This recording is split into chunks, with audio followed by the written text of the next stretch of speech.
Good morning. We'll start in 2 minutes. Sorry for the late start, but settle in because we will start.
We're not officially starting, so I can say whatever I want. Ang hina ng wifi namin, so di ko alam kung sa DICT ko isusumbong o sa secretariat.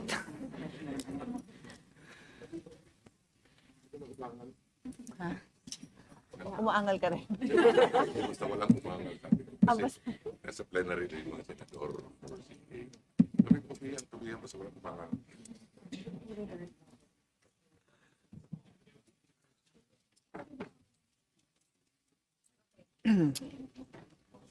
I try to have paperless hearings, including the documents you submit. I prefer it's paperless. So ngayon, di tayo makaandar kasi paperless. At yung aking file is in the cloud. Okay. Thank you.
We'll start. This public hearing of the Committee on Accountability of Public Officers and Investigation is called to order. This is pursuant to the Blue Ribbon Committee's power to conduct the hearings motu proprio based on Rule 10, Section 13.2 of the Senate Rules that provide that the Blue Ribbon has the power to conduct an investigation on any matter of public interest on its own initiative or brought to its attention by any member of the Senate. For the record, this has been taken up by members of the Senate in the committee in the plenary on the budget deliberations. This committee will tackle the issues today surrounding the unauthorized proliferation and use of government documents by foreign nationals, such as the certificate of live births, passports, and tax identification numbers. So let's now take the oath of the resource persons. May I call on the Director General, Attorney Rudy Kimbo, to administer the oath. Thank you. Those who are here because of the invitation, those who are here representing those who have been invited, including those in the back who were given invitations, especially the regional directors of PSA. Kindly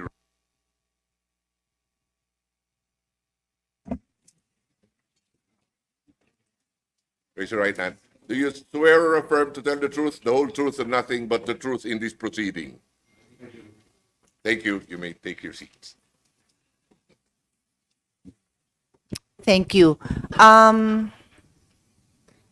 Just a few administrative matters. We'll conduct this hearing based on the flow that the chair deems necessary. So there will not be any reading of statements unless you're asked, because we already have, in a way, had almost like initial hearings on this, because as I said, these matters were brought up during the budget. So the questions, in the interest of time, the records of the budget hearing form part of the records here, so we don't have to repeat everything. And then in all the hearings that this representation conducts, I am very liberal about mobility breaks, because I feel it is an integral part of your health, in the same way na we will serve lunch when it's lunch break. I also require that you take care of your own health. You drink water, and if you drink water, you will have to go to the bathroom. So feel free to excuse yourself. You don't even have to ask my permission. Just kindly mention to the secretary that you're stepping out. If you also want to stand up to stretch your legs, because these hearings can go on for 4 hours, you are welcome to do so. You don't have to ask for my permission. But that's me. I don't suggest you do it with other chairs unless they say that you can do it, because I want you to have healthy bodies so that your mind can also respond in a healthy way. What else? I think that's it, no? And if you do have a statement to read, you can ask me, but be prepared that I probably will say no need, or I'll ask you to just read that part that is relevant to what I need to hear. Because as I said, I just want to keep this simple and as brief as possible, as everyone sitting here is a government official. So I thank you for your time. I thank your principals for the time they have given us to allow us to conduct this hearing. I'd like to acknowledge the presence of Senator Sherwin Gatchalian. Good morning. So I normally give our colleagues the opportunity to make an opening statement before me, but since he literally just sat down, I will give him 5 seconds to open his notebook and to look at his notes and decide, or I'll go ahead, no? I'll go ahead, and then because the nature of my opening statement will be directly go into the questions. And may I ask the Secretariat and my team to remind me, as new senators come in, I will just remind them of the flow of this particular hearing. Senator Sherwin, I was just saying, for this particular hearing, because the issues were already raised during the budget deliberations on the floor, I will not start with position papers and statements, no. And by the way, some of you have submitted, and you're always welcome to submit any document that you want to the committee. So I will just go straight into my questions. And when I only have one other senator with me, it's free-flowing. Pero pag more than one na, hindi na free-flowing dahil gumugulo na yon. Then I will ask that the key resource persons speak first before other senators ask questions. But the first one here gets to ask questions along with me, because dalawa lang kami, and it can still be well moderated. All right, we'll start.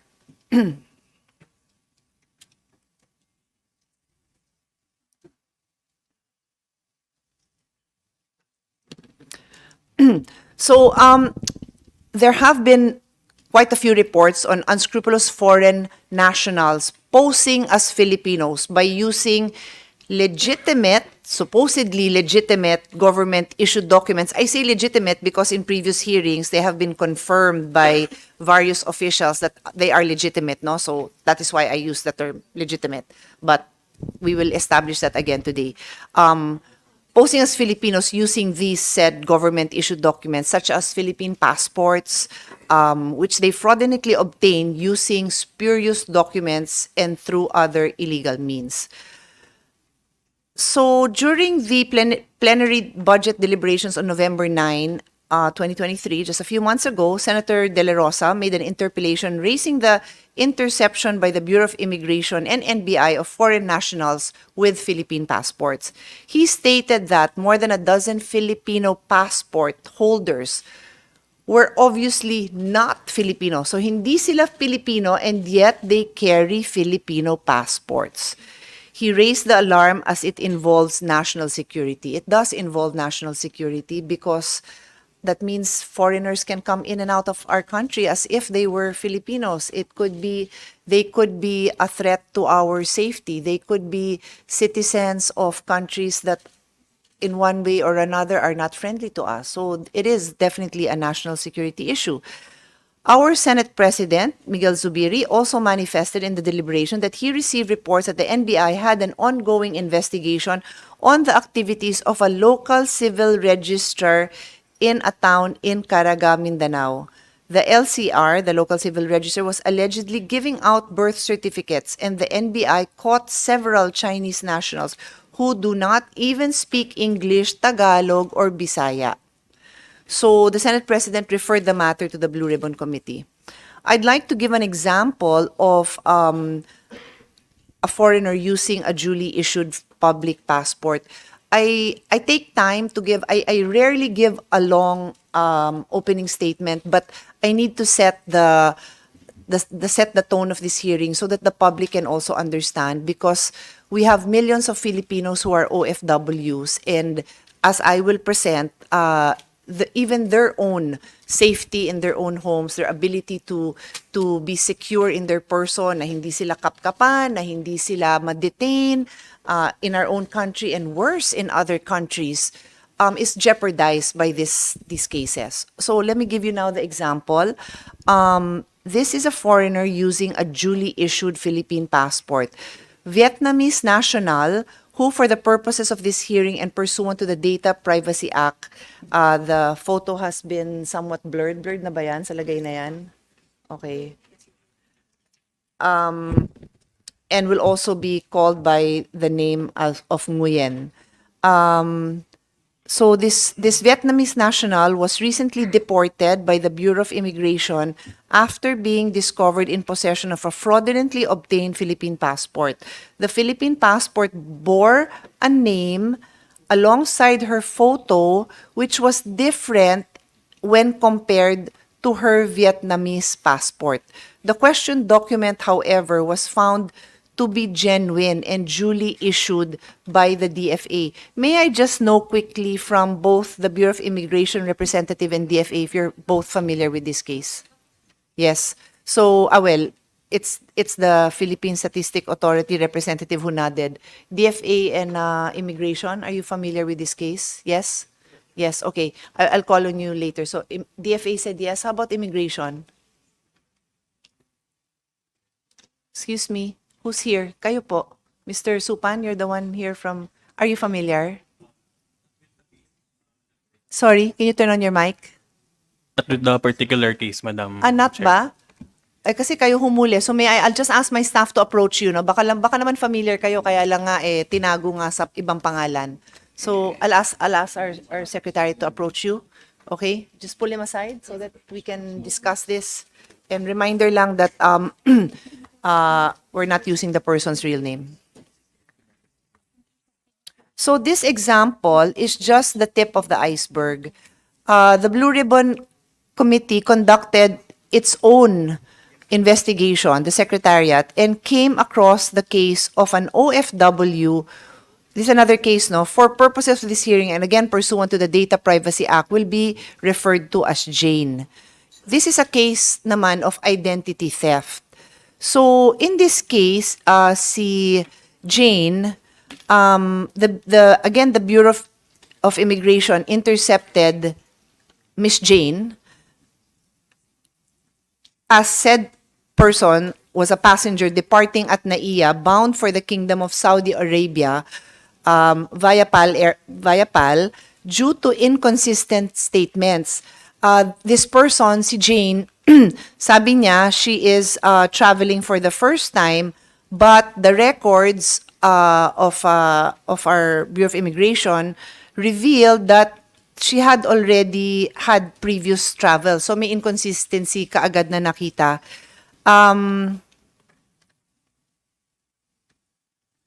In fact, lumabas that that person had already departed twice as a land-based OFW in 2015 and 2019 and had not returned to the Philippines since then. But here was this person in front of the officer and yet twice na siya daw nakaalis at hindi pa nakabalik. So, tatlo na yung identity niya. According to Miss Jane, yun nga, it was her first time to depart the country as an OFW. She was not aware at all that there's another person allegedly using her identity at all. And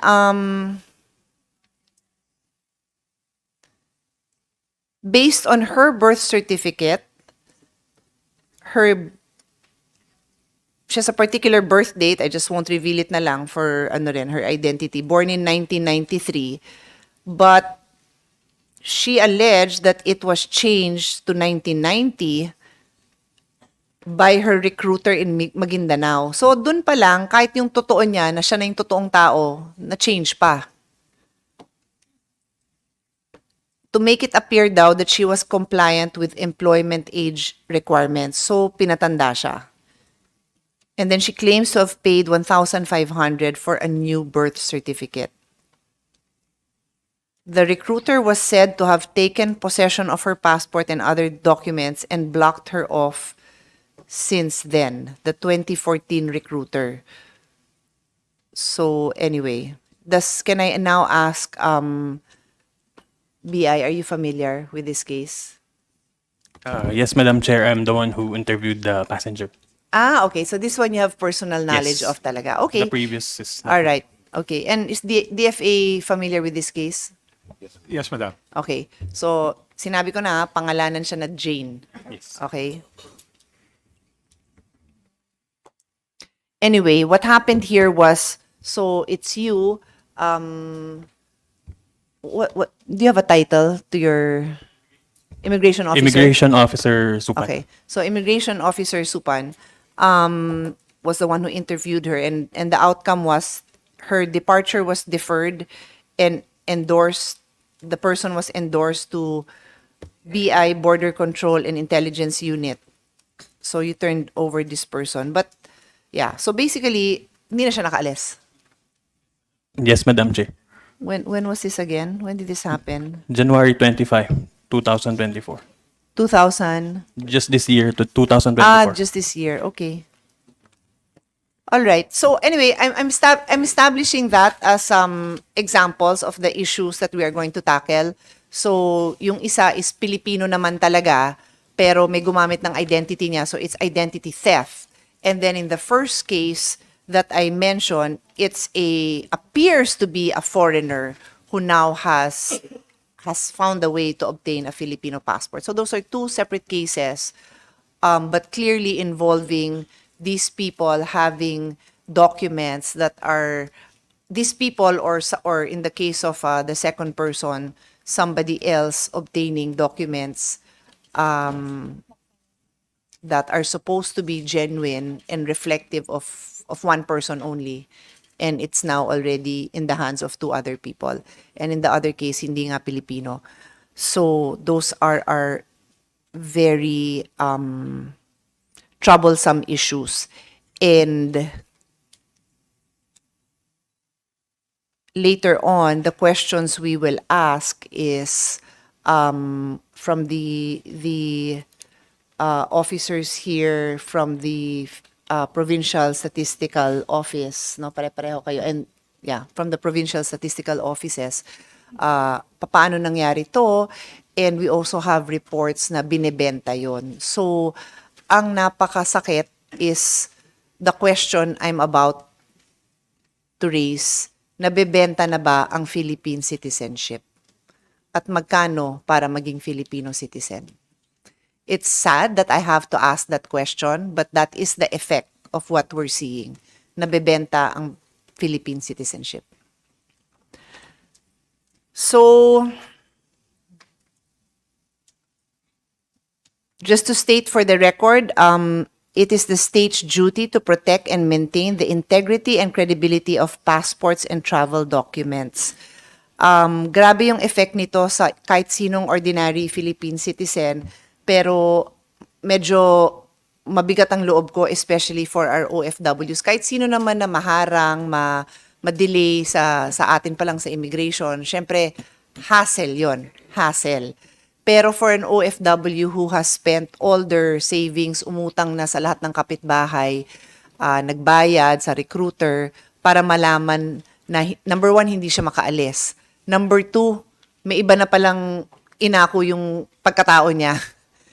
And then yung buong future niya is at jeopardy. Kaya tinanong ko nga ano na nangyari dun sa taong yon. So sa ngayon, di pa siya nakaalis.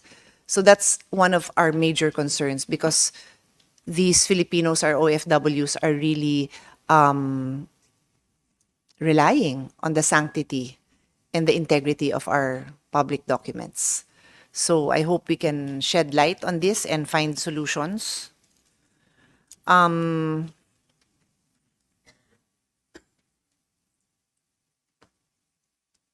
Yeah, I'm ready to start asking questions, as I said, but I'd like to ask Senator Gatchalian if you'd like to make a few statements, and then I'll proceed with the questions. Go ahead.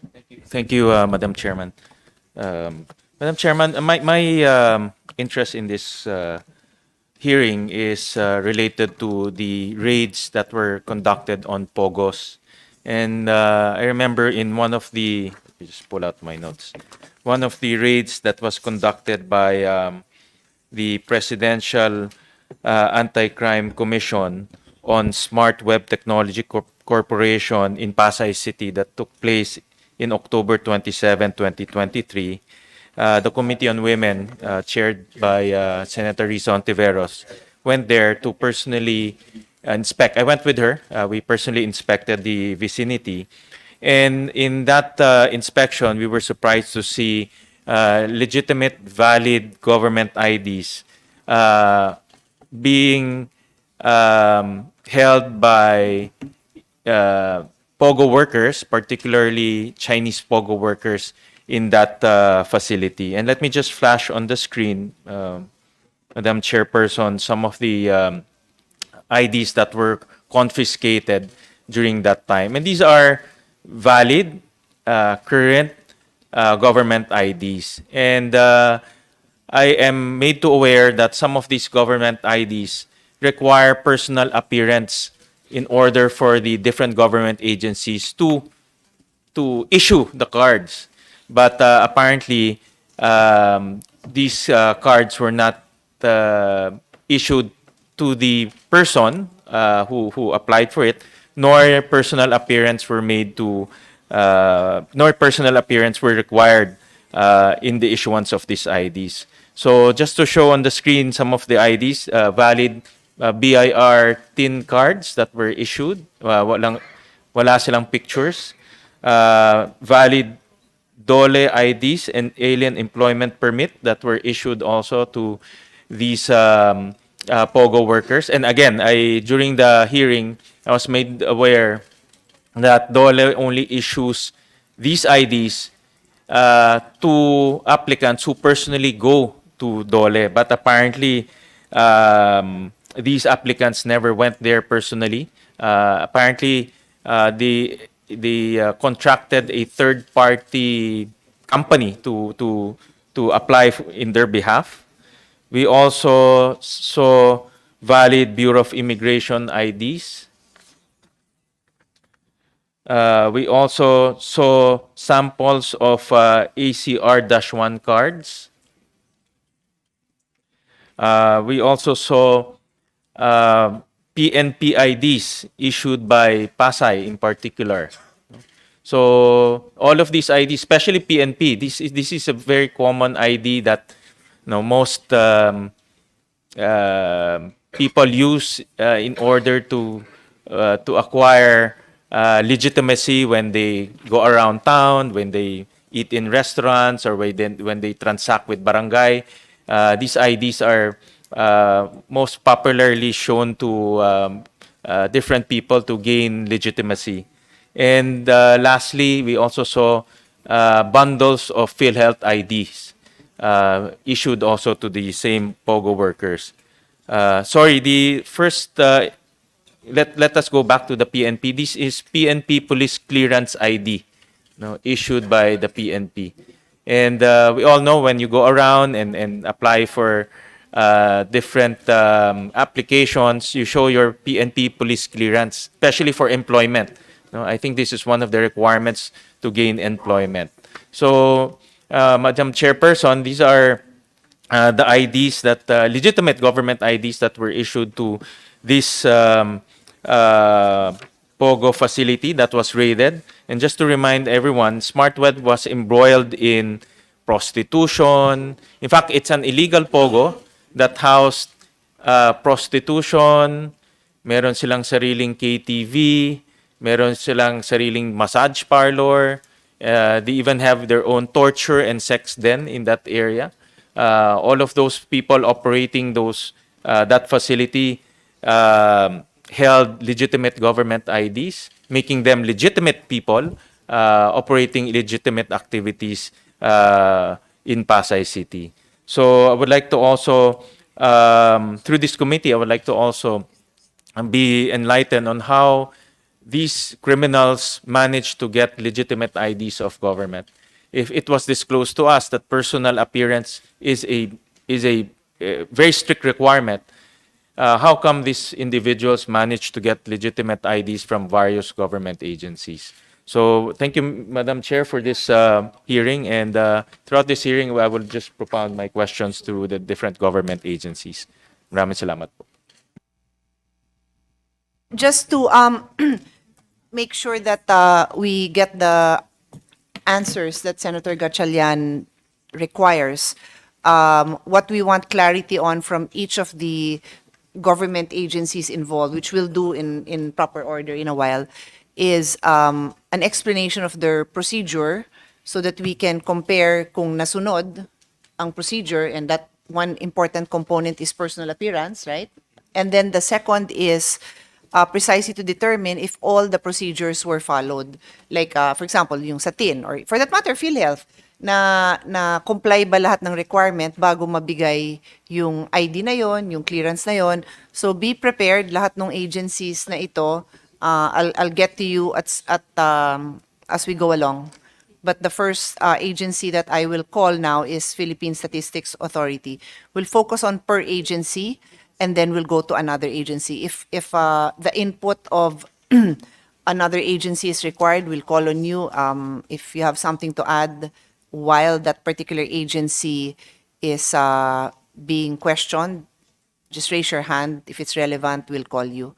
So I'll proceed now with the Philippine Statistics Authority.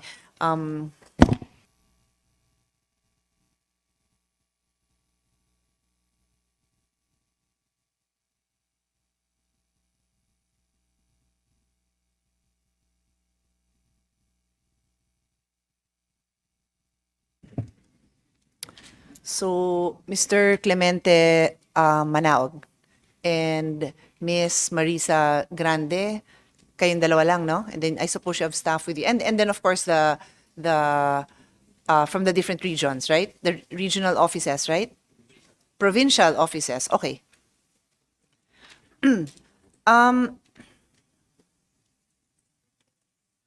So to be clear, ang function, no, normally I ask the question, but let's make it simple. So the mandate of the Philippine Statistics Authority is to carry out, enforce, and administer civil registration functions. And the books making up the civil register and all documents relating thereto shall be considered public documents and be prima facie evidence of the truth of the facts therein contained. So Sa madaling salita, yung civil registry functions nyo includes the issuance of birth certificates, right? Correct, madam. Correct. Yes, ma'am. And once these birth certificates are issued, they are considered public documents, correct? ma'am. Yes, ma'am. And as the law states, they are prima facie evidence of the truth of the facts therein contained. Contained in the, Yeah. So kung nakalagay doon, records. si person X was born on this date, it's prima facie evidence that that is the birthday of this person. Correct? And That's correct, born in ma'am. a certain province, and obviously may hawak siyang birth certificate. So the primary, I think one of the most important fact being established is that Filipino yung taong yon. Correct, ma'am. Okay. So with those premises, oh, I can't believe it. Senator Bato, with the stealth of a policeman, sat down and I didn't even notice that you're there seated beside me. Either you were so quiet or I was so focused on the response. Either way, we acknowledge the presence of Senator Bato de la Rosa. And for your information, sir, I already put on record that it was Your Honor who brought up this issue during the budget. We've established that at least as a fact that your statements form part of the record of this hearing, so they need not be repeated. But when you ask questions, of course, you may follow through on that. So what we have done so far, Senator De La Rosa, is we gave examples of the issues that we have to address, and then we are going per agency. So Philippine Statistics Authority muna. Wala na silang position paper. I just go straight to my questions and then I'll open it to the two of you and then we'll go per agency. Thank you. So, going back to what I was saying. Okay, so we've established that these birth certificates are of public record and it's prima facie evidence of the facts that are contained therein. So, based on our own research on the PSA website, there are a total of 1,455,000 live births in 2022. No, that's the latest statistics we have. And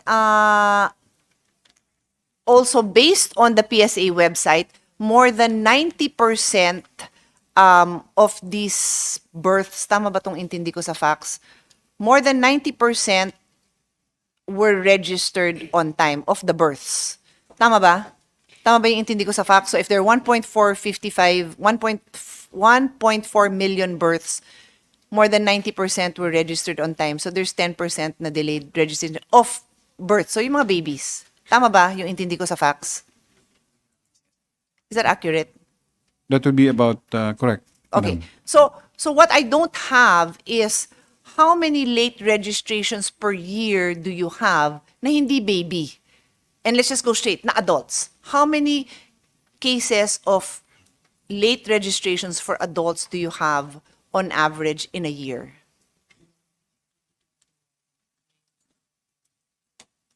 Ma'am, we can check that from our records. We have not that ready at this time, but we can provide that, ma'am. Well, kasi for me to We will check, ma'am. elicit the information I need, you need to tell me, are there 5 cases? Are there 50? Are there 500 cases? Are there 5,000 cases of adult registration? Because just an average, any idea? A dozen?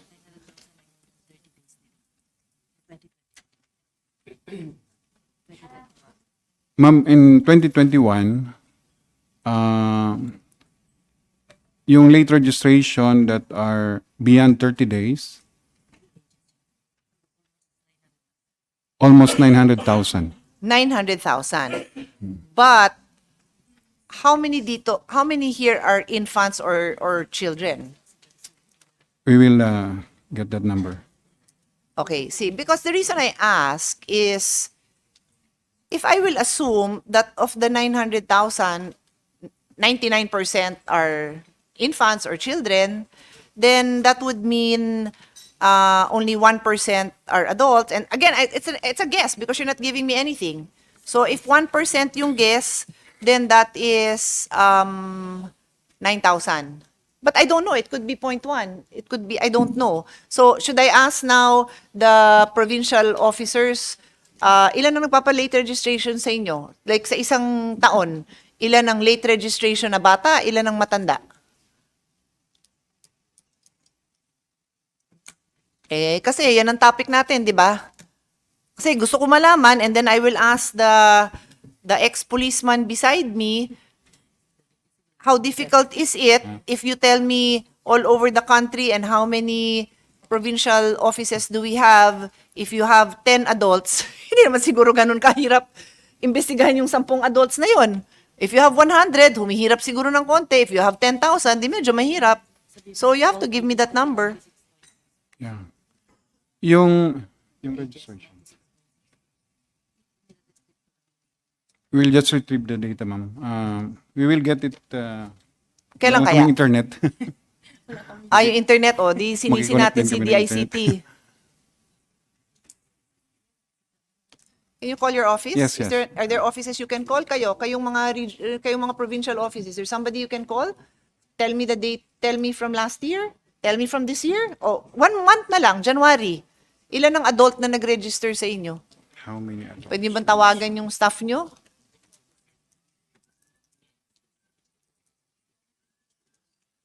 Kasi you're all aware, di ba? The reason for this hearing is that there are adults who have documents that are somehow not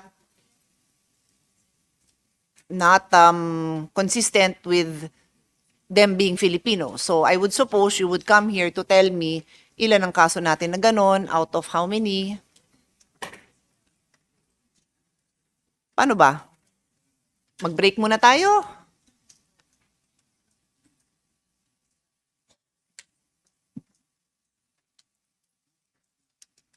Sige, dalawa naman kayo, while Miss Marisa is on the phone, Mr. Clemente, how many of these cases are you aware of? Of the two presented, Yeah, one, or one of many others. we are aware of 7 cases. 7. Referred to us. What 7 are these cases? Can you briefly tell us what, I don't need the names, but ano yung scenario? That's not an excuse on Yes, what yes. I'm asking for, Of the 7 referred to us, Madam Chair, PSA has conducted investigation on the 7 and Panagin natin, what are we talking about? Are we talking about identity theft? Are we talking about foreign nationals that appear to have a Yes. Filipino birth certificate? What are you talking about? these are foreign nationals Oh. referred to us that of the 7, 6 are falsified birth certificate based on our Okay, investigation. from what provinces? Are they from any These- of the from these provinces, So sila mismo 'yon. Okay. So so your findings are That 6 of them are falsified, meaning the contents in the documents submitted to the DFA for issuance of passport, these are falsified. falsified. Yes. But the content is falsified, but the document was issued as a public document.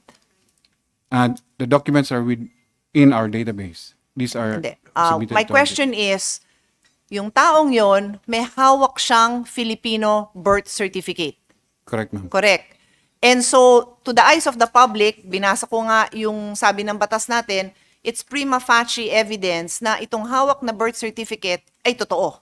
Yes. At nakalagay doon na si Mr. X o si Miss X ay Pilipino. Tama, so far. Yes, madam. Okay, so upon investigation, nung na-report sa inyo, sabi mo, 6 of these appear na yung sinulat nila doon na sino yung magulang nila o kung saan sila pinanak o ano man, may falsified doon. But ma'am. the fact remains na issue yon. So, Yes, ma'am. so until you started investigating and until you withdraw that, it is a public document that people will rely on as truth. Correct, ma'am. Correct. So, what do you need to tell me now kung paano nangyari yon?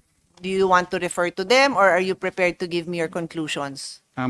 Ma'am, we have prepared a summary report on the 6 cases referred to us. We can submit this to the committee for Di siguro you can give us a summary, like give me one case and tell me paano nga nangyari yun. Saan nangyari? O sige, let's use example itong katabi mo sa Bulacan. ayan. O ano nangyari? The one in Bulacan. Do we mention the names, ma'am? Do we not? What do we do? No. So no names. Let's follow. Let's follow. No name. Just call him X. Okay. This is registered in Maykawayan City, Bulacan. The findings was that this is a falsified certificate of live birth. The document contains false and fictitious information, and the registry number used belongs to another person. This There. Ano yun? What do you call it? The what Registry number. The what? registry number, ma'am. The registry number. The registry number belongs to a another different person. person, So yes. meaning to say, now, there's another person. When you say the registry number, is this a digital Yes, ma'am. code? This is a sequential number assigned to birth certificates when they are registered. Okay, so when you look that up now in your database, possible na may dalawang lalabas. Kasi sabi mo, it belongs to someone else already, right? That's what you just said, right? Okay. Ano sabi, the registry number has already been... Ano yung pagkasabi niya? What was the phrase that you used? The registry number has... What was it? What did you say? The registry number refers to another person. Refers to another person. So kaya nga, so right now in your database, there will be that registry number in the name of another person and the name of person X. So there's more than one person now with that. So kung may kasalanan si another person, damay si X and vice versa. Kung may kasalanan si X, kung fugitive pala siya, kung mafia pala siya ng ibang bansa, o kung ano man, itong other person natin, kawawa. Am I correct? I just want to establish that fact. Am I correct? So in other words, let's use a very simple day-to-day occurrence in the life of a Filipino. Balak ngayon ni another person magpakasal. Ay, kasal na pala yan. So sa ibang, syempre, dikit-dikit naman yun, di ba? From birth to marriage to death, right? Hindi na ngayon siya makakapagpakasal kasi lalabas doon, ay, kasal na. So iwan na ngayon siya ng asawa, ng girlfriend niya, ng fiancé niya, dahil may asawa na pala siyang iba. Tama ba? No, I just, because I want the average Filipino to understand this problem. Yes, ma'am. Ma'am, may I refer to ANS Maris for the details Di ba on this simply case? as a yes or no muna yung sagot ko, yung tanong ko?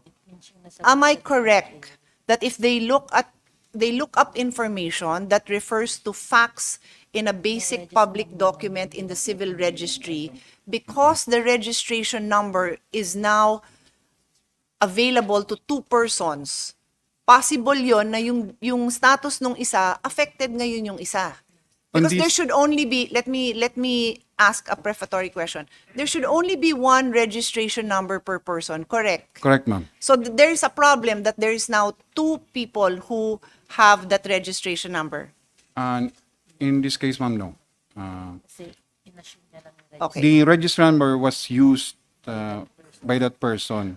Correct. But until you started investigating, that document of Mr. X contains the registration number that you found out is already assigned to somebody else, correct? So right now, in the world, there are two different birth certificates with the same registration number. Prior to your investigation, whatever you did to that document. Hindi, no? Di ba yes? Di ba ganun No, kasimple yun? Sorry. Yes. Did you want to answer, Miss Marisa? Po, ma'am. Apologies. Yung case po niya is inassume niya in filing the passport, yung birth certificate, ginamit niya yung registry number that belongs to the other person. Yes. But it doesn't mean naman na na-link na yung identity of that person. Kasi meron siyang legit na birth certificate yung registry number na yon. Sino yung may legit?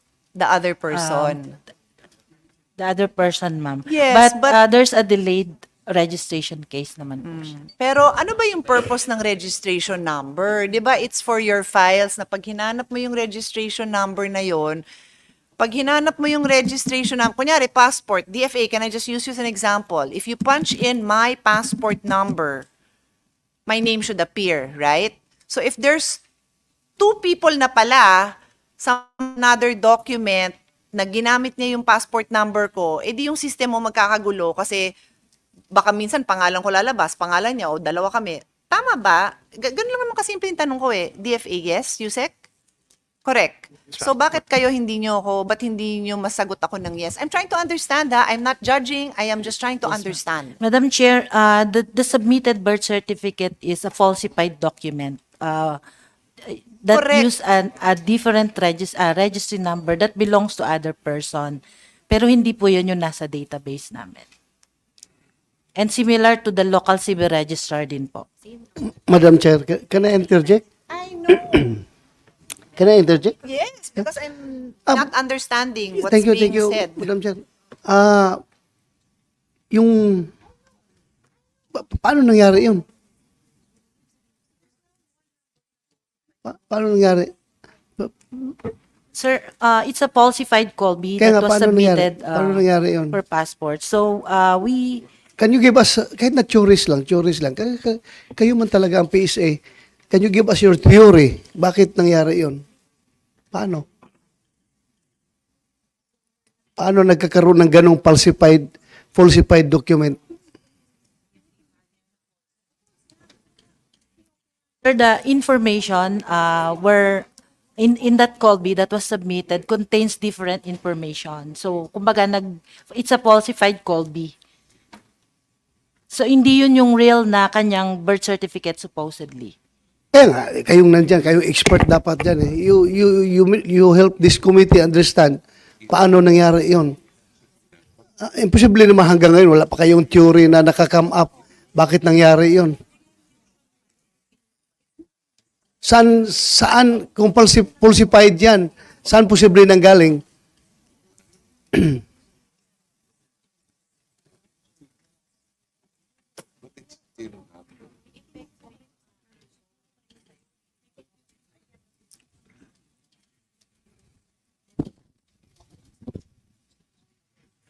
Wala, hindi niyo pinag-aralan yon? Hindi niyo pinag-aralan kung yung kaso na yon? Bakit merong falsified na document na ganon? At least for now, if you are interested on that issue, you should have come up with some theories kung saan ito nanggaling, bakit nagkaganito, bakit tayo nalusutan. Mga ganun lang kasimpleng kuwan. You don't need to scan your records or what. Pareho naman tayo may isarling utak eh. Isipin niyo saan, ano ba talaga? Bakit nagkaganon? At least for now, meron na kayong naisip na posibleng dahilan. Bakit nangyari yon?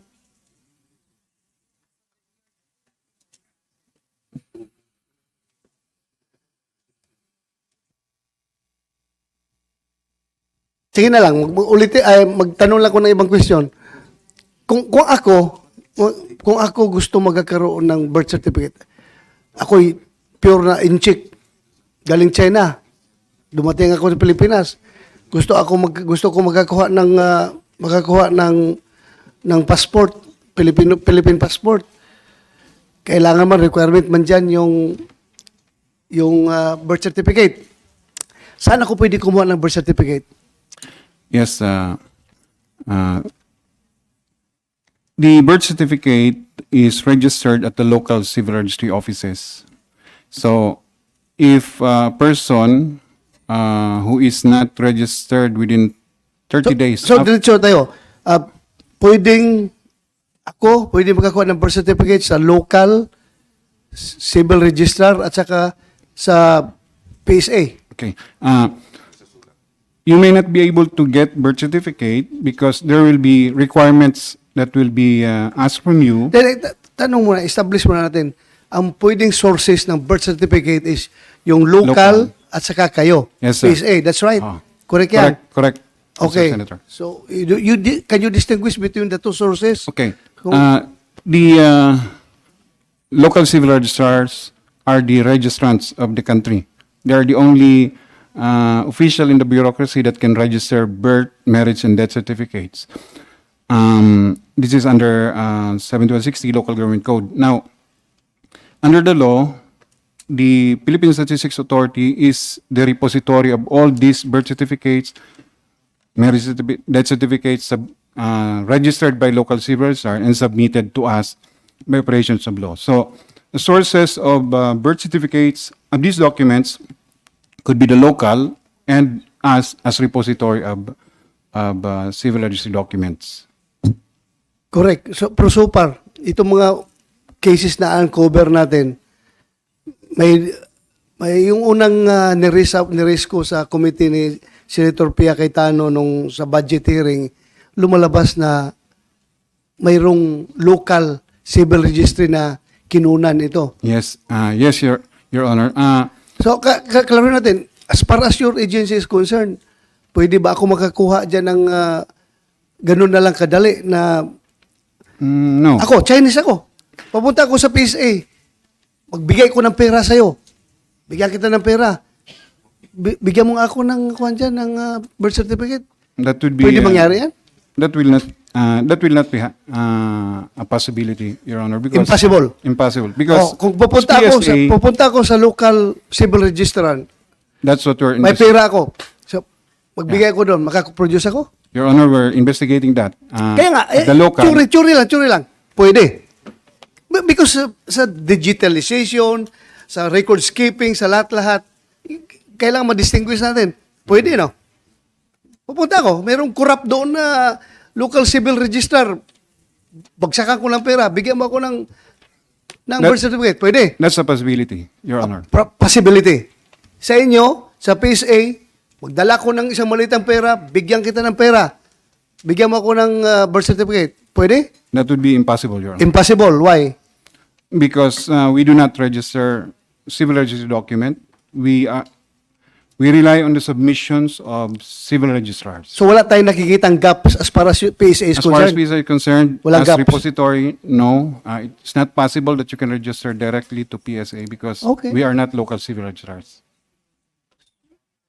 Look, yung pagmaniobra ba, diskarte sa mga tao nyo sa loob, baka kaya yan through ganon-ganon. Basta may pera ako. Hindi talaga kaya? Hindi, sir. I-manufacture, hindi kaya? Impossible, sir. Impossible? The process of submission of documents passes through from the local civil registrar to the provincial office. It's encoded there before it's transmitted, both the data and the physical document. Mahirap, when you say mahirap, because of your system. Yes, sir. Mahirap talaga, ha? Correct, sir. Thank you, thank you. Thank you, Madam Chair. Thank you. I'll follow up where you left off.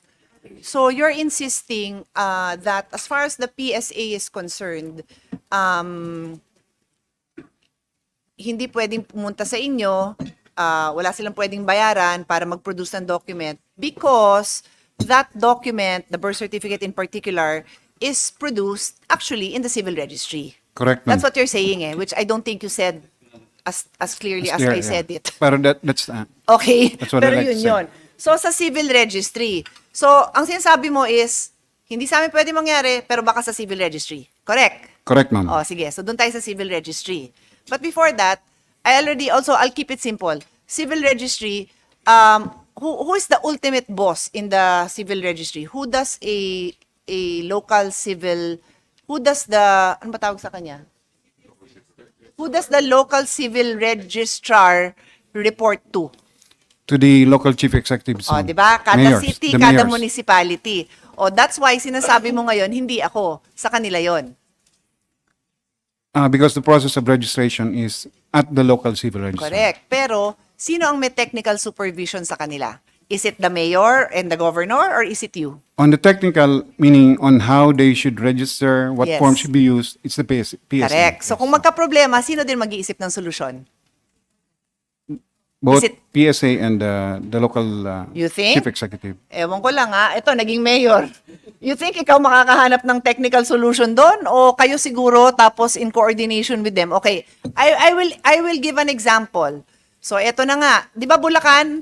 O di pa salita natin yung case na case na to is sa Bulacan. O sige, ano nangyari? Sino si Mr. X? Paano niya nakakuha sa inyo? Actually, as per record po, yung sinubmit po na document, as I understand it sa DFA, is a falsified document. As mentioned earlier po ni Ines Maris, belonging to another person. And then yung details of the Just to be clear, no? When you say it's falsified, what I thought I heard him say is false yung content. But my understanding was that document, and I asked, was that document issued by The local. either the civil The register, local the civil, sir. local. So it was issued by the local, correct? Na-register ba natin? Oh. yung registry number na ay dahil lang po page.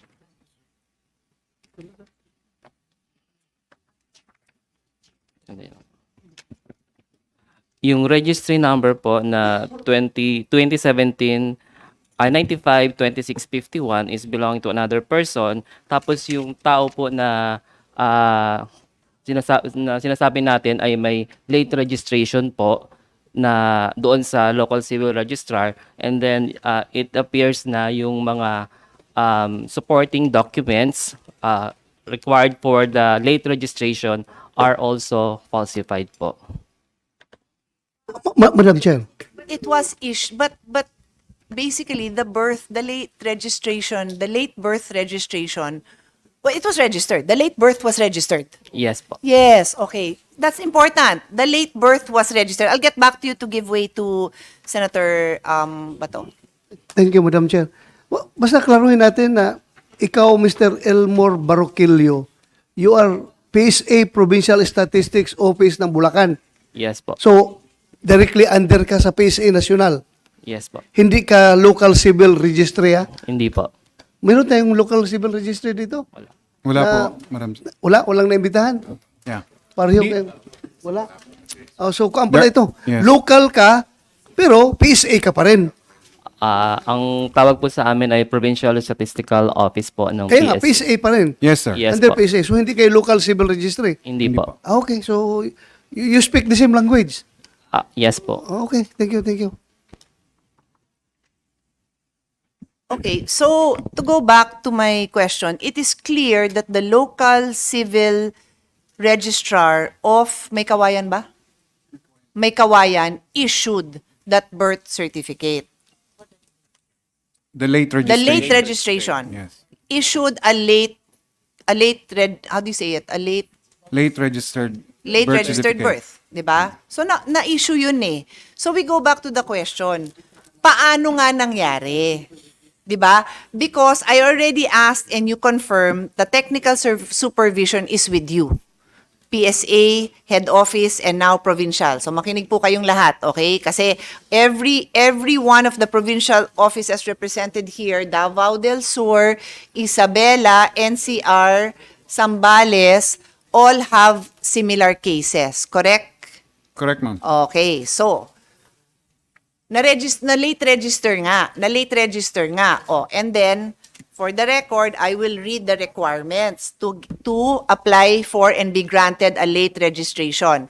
May negative omnibus certification issued by the PSA. What that means is mag-i-issue ng PSA na negative, wala pang na-register na ganyang pangalan. Okay, so dapat may ganon. Next, meron siyang accomplished affidavit for delayed registration of birth. So yung tao mismong yon, isa-certify niya na I am applying for this late registration.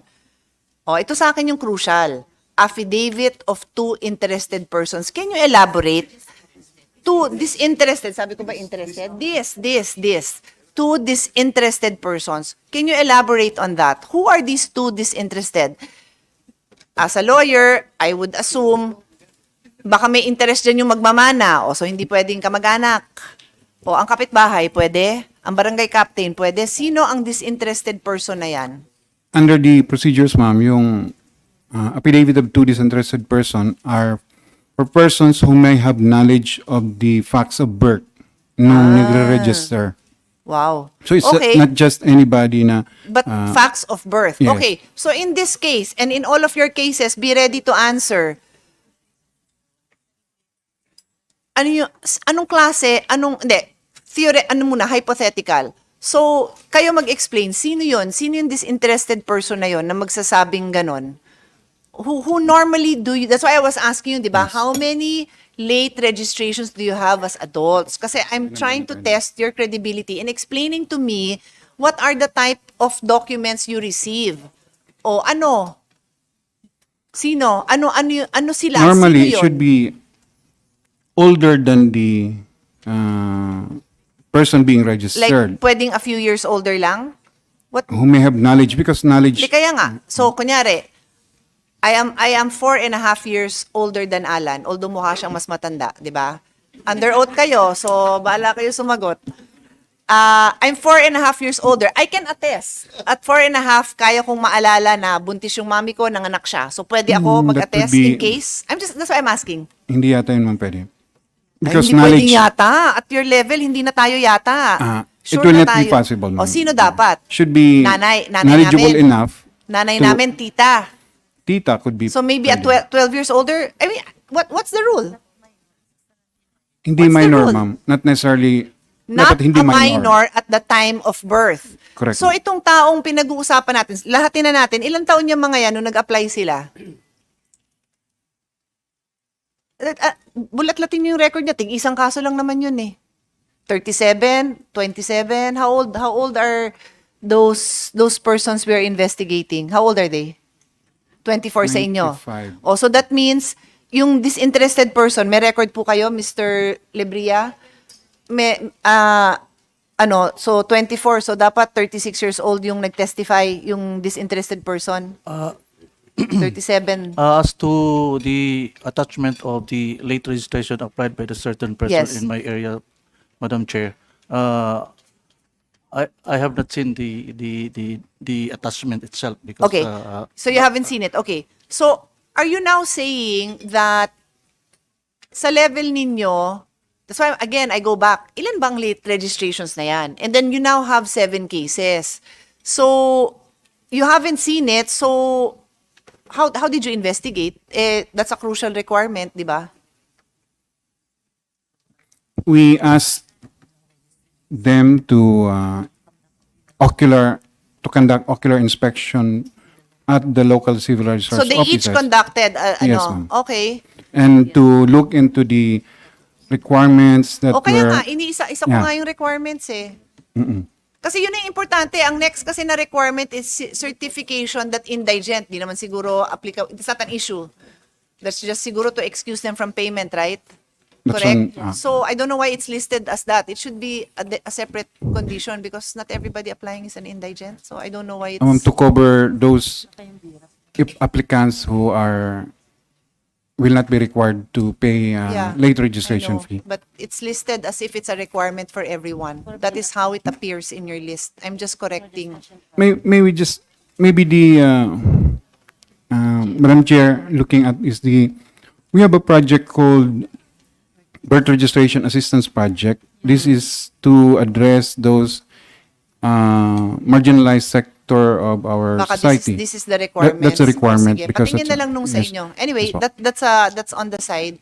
May we just clarify The the next is number? any proof of identity like barangay certification, driver's license, among others, if applicable. That's why nga, bumalik ako na, me as a lawyer, the most important here is the two disinterested persons, right? Kasi yun yung magpapatunay. Kasi yung last, yung proof of other driver's license, it begs the question kasi normally, para makuha mo yung driver's license, nagbigay ka din ng birth certificate, di ba? So, medyo, for me, am I correct? I can be wrong. that the affidavit of two disinterested persons are the most important. So, no?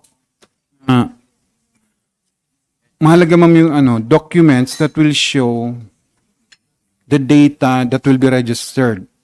The name of the child, birthplace, birth date, and the name of parents. So, yung documents na nire-require natin doon should be able to supply those data, at least yung Okay. name, Yes.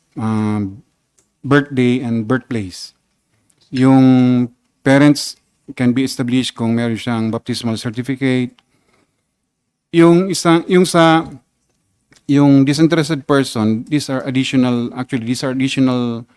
supporting document that we require para lang ma-establish natin that there are other people knowledgeable of the facts of the event being registered.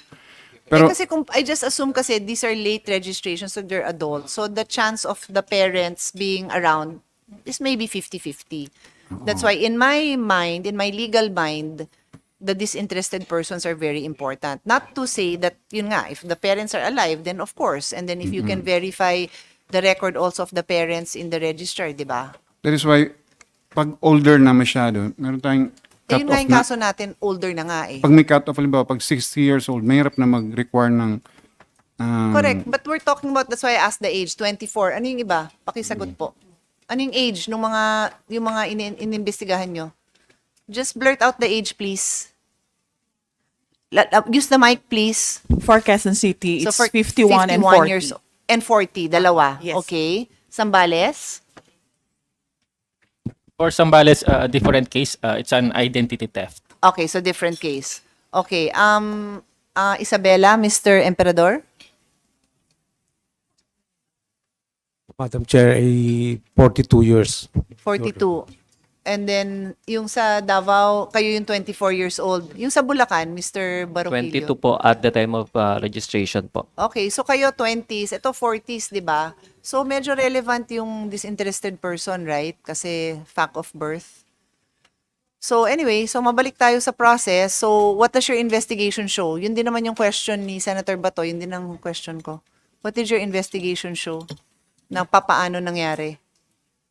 Kasi I will repeat, they are legitimate documents issued by PSA. So by PSA, by the civil registrar. So saan nakalusot?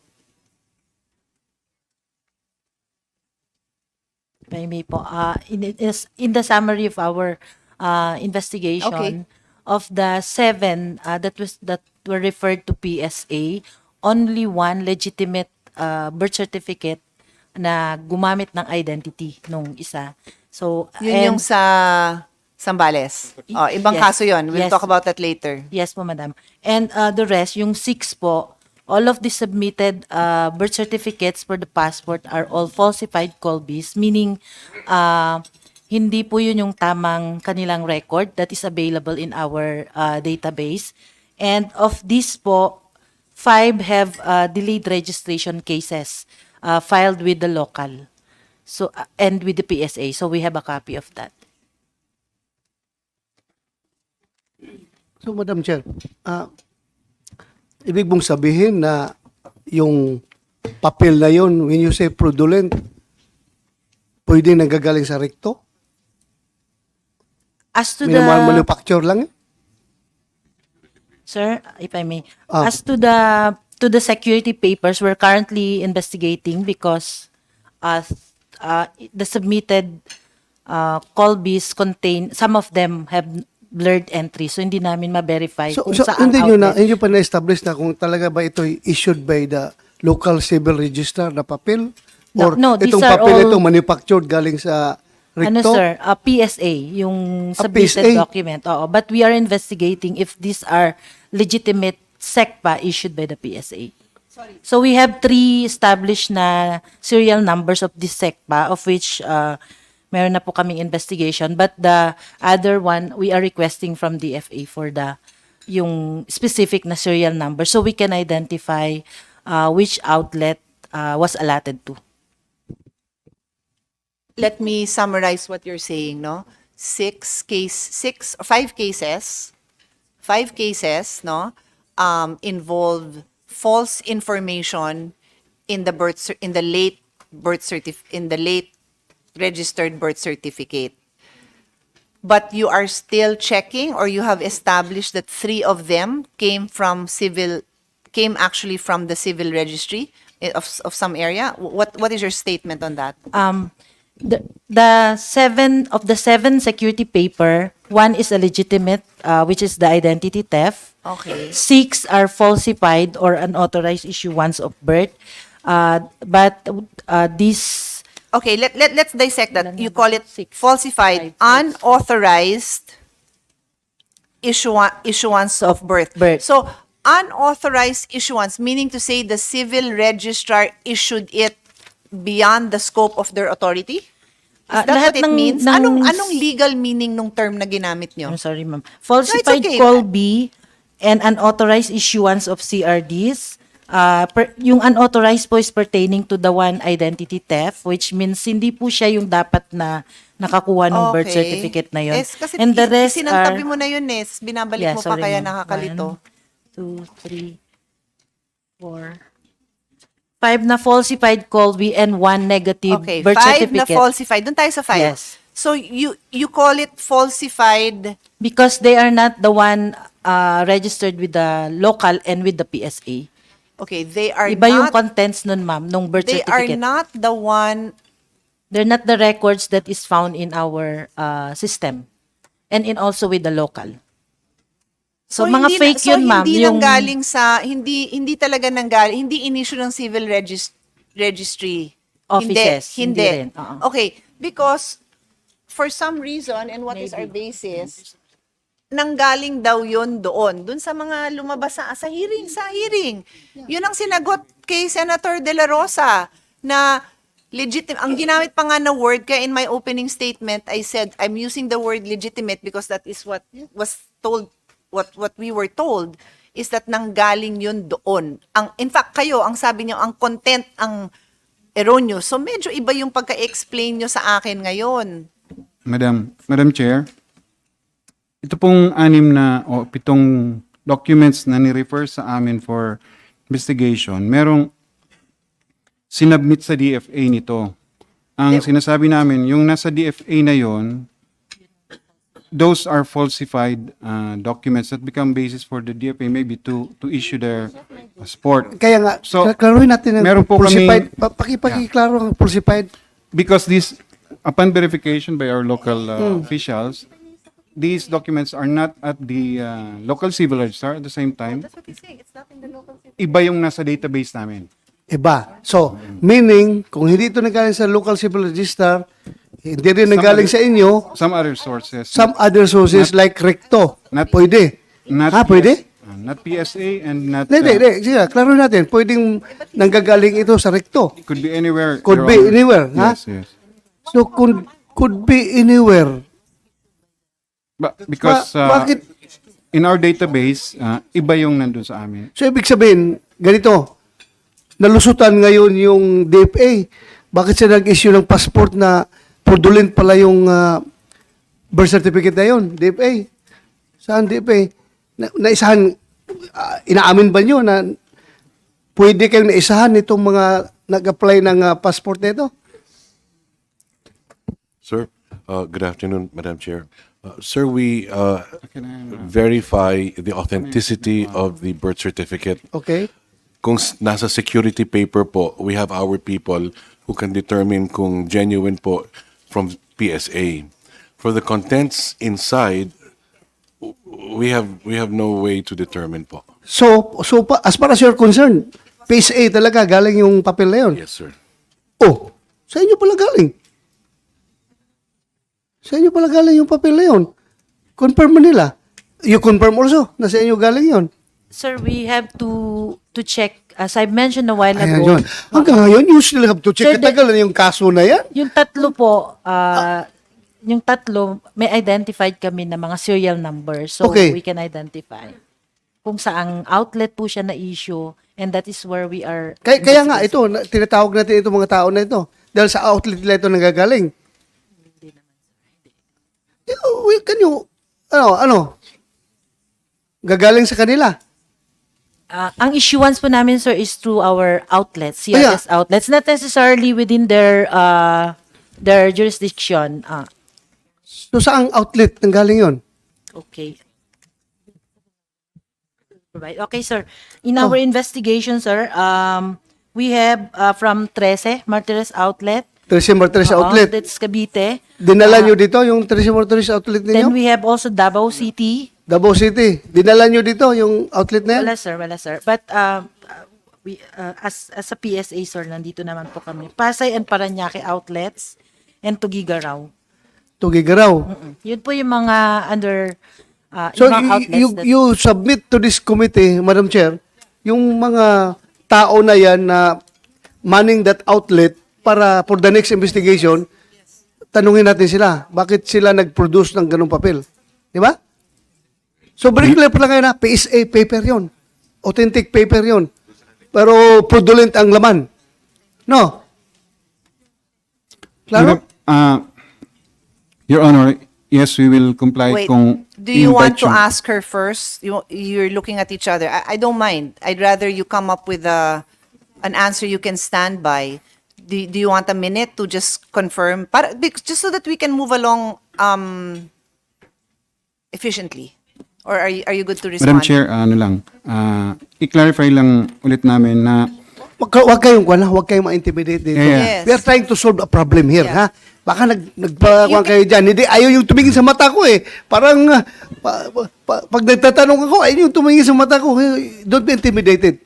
We are solving a problem here. Even Ha? though he looks intimidating, Yeah, don't be intimidated.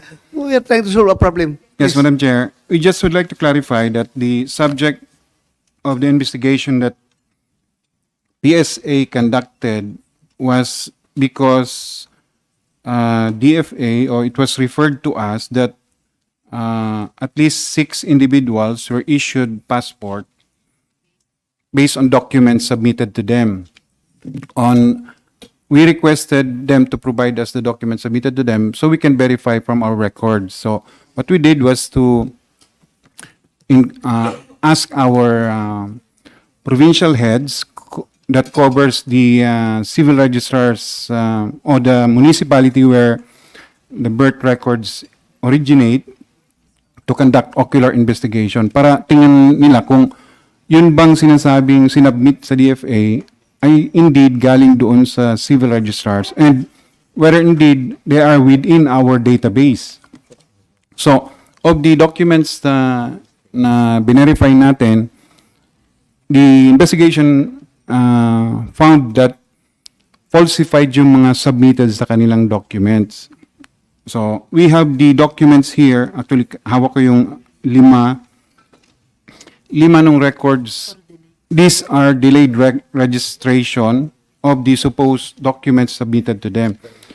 Ito ngayon ang pwede namin i-kumpara dun sa hawak ng o sinubmit sa DFA because ang na-provide lang naman sa amin ay Xerox copy of what was submitted to them, not the original insect pa as submitted. Ito, pinaprint po So namin as of ito. now, hindi mo pa na-confirm na Kasi yun talaga yung physical, official, yung physical official document coming from your office. Kasi as far as DFA is concerned, sabi nila, legitimate daw talaga, official document galing sa inyo. Oo.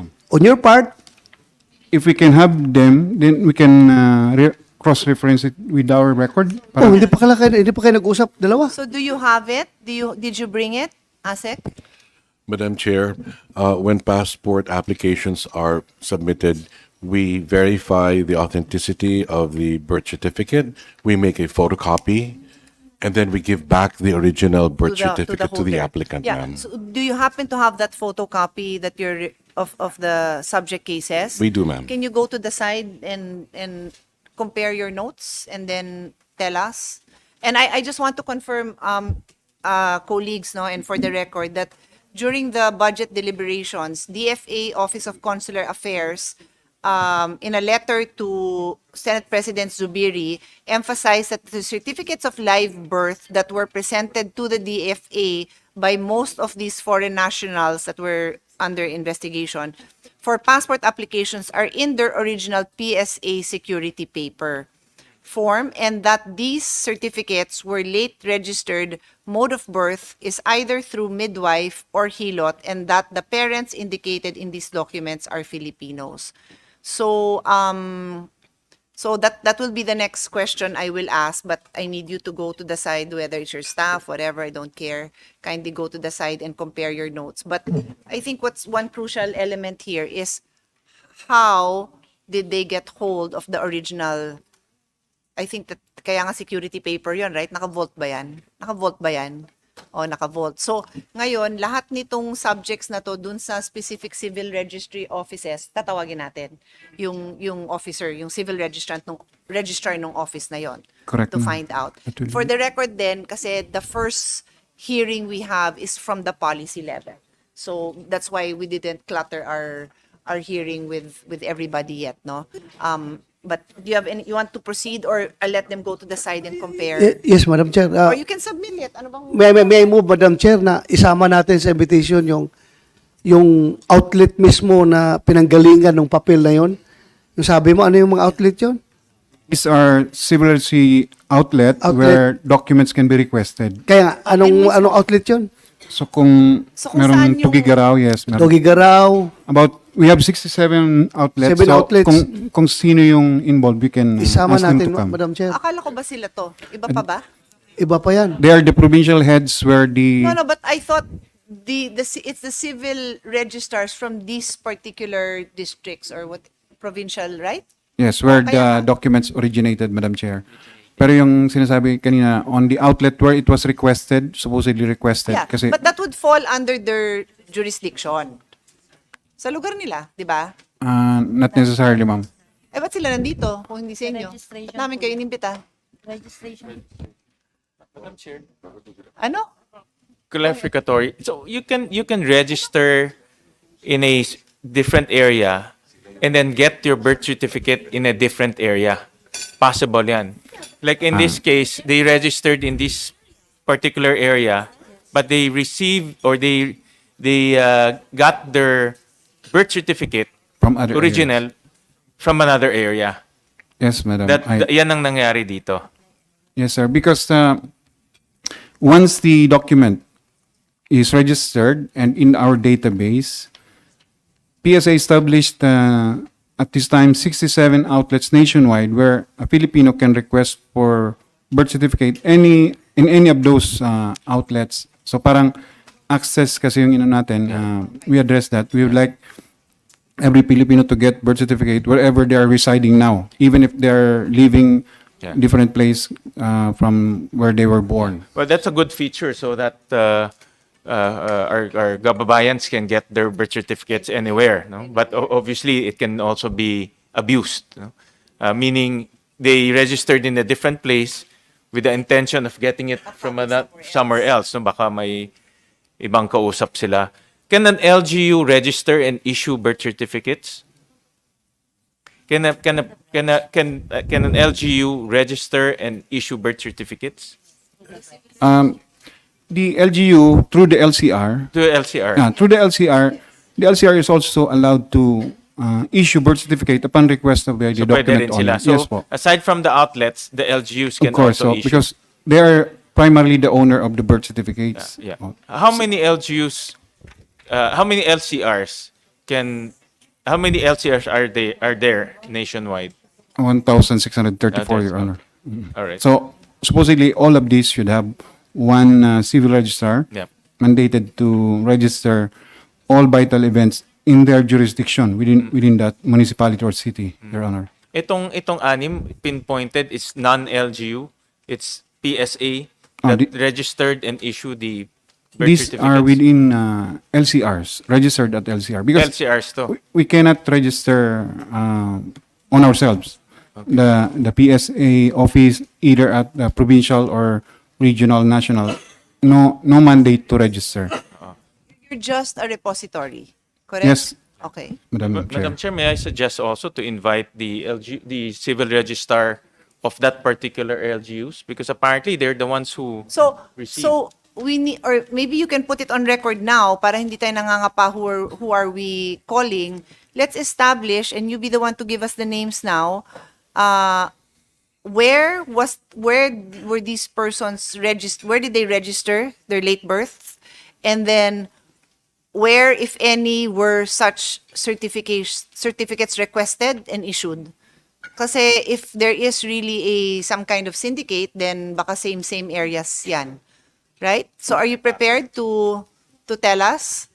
Are you going, I mean, check your record so that you put it on record so that we will issue the necessary invitation for the next hearing. But anyway, we seem to be getting the answer that you're investigating. But may I remind PSA that during the budget hearing, no less than the Senate President, while presiding and listening to the questions of Senator Bato de la Rosa, manifested that he had also received complaints, and at that time in November, it was already referred to the Blue Ribbon, and you already were told to investigate. So I really expected that I'll hear the results of those investigations now.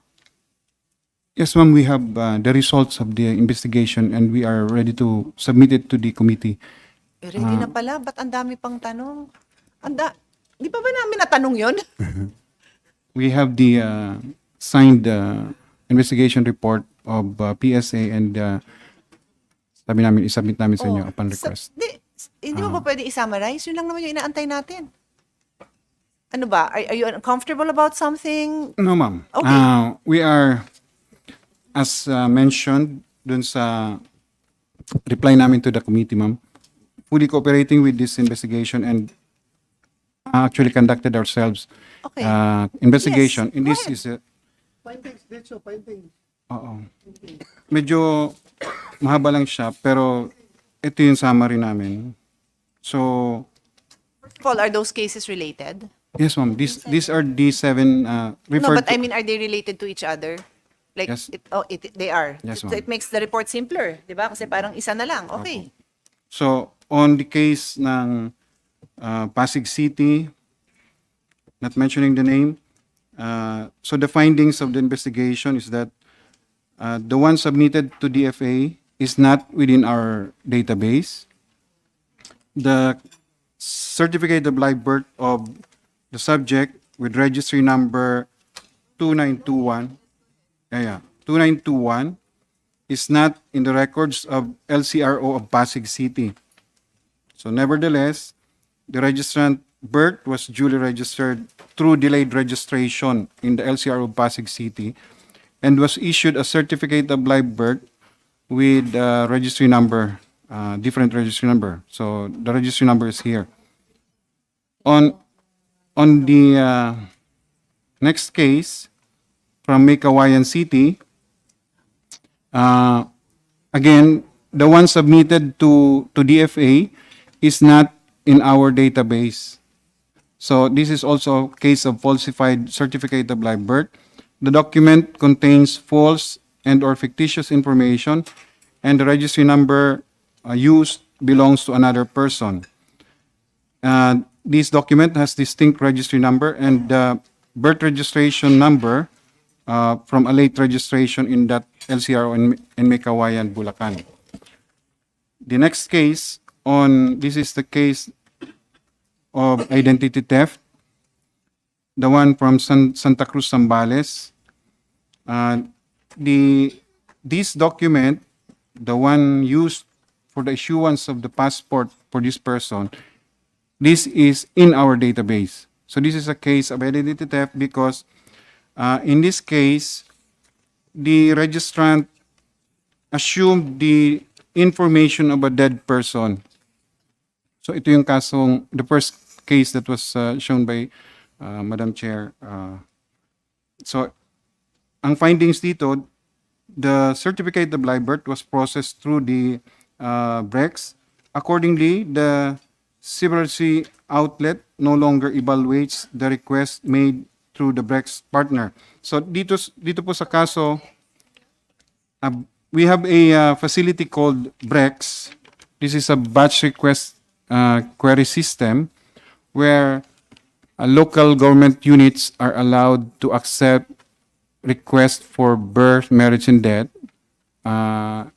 through the LGU. So the LGU transmit this request to an outlet where they can request for certificates coming from PSA. Is it a request for a copy of the certificate or is it a request for registration? for a copy of birth For a certificate. copy lang. Yes, yes po. Okay, so can you repeat your whole sentence? Because So I did the not know what BREX, BREX this is a means. facility we allow where we enter into MOA with LGU.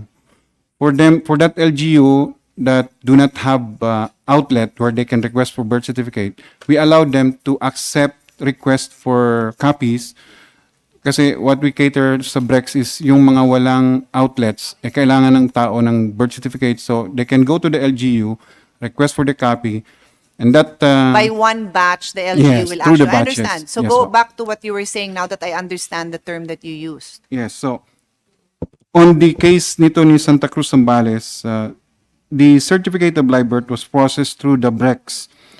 So accordingly, the outlet, yung pong outlet, hindi siya mag-evaluate kung ano yung supporting document niyan when it was requested to them because yung BREX partner na, yung LGU na mismo mag-check nung requirements para mag-request ng copy. This is for request of copy lang.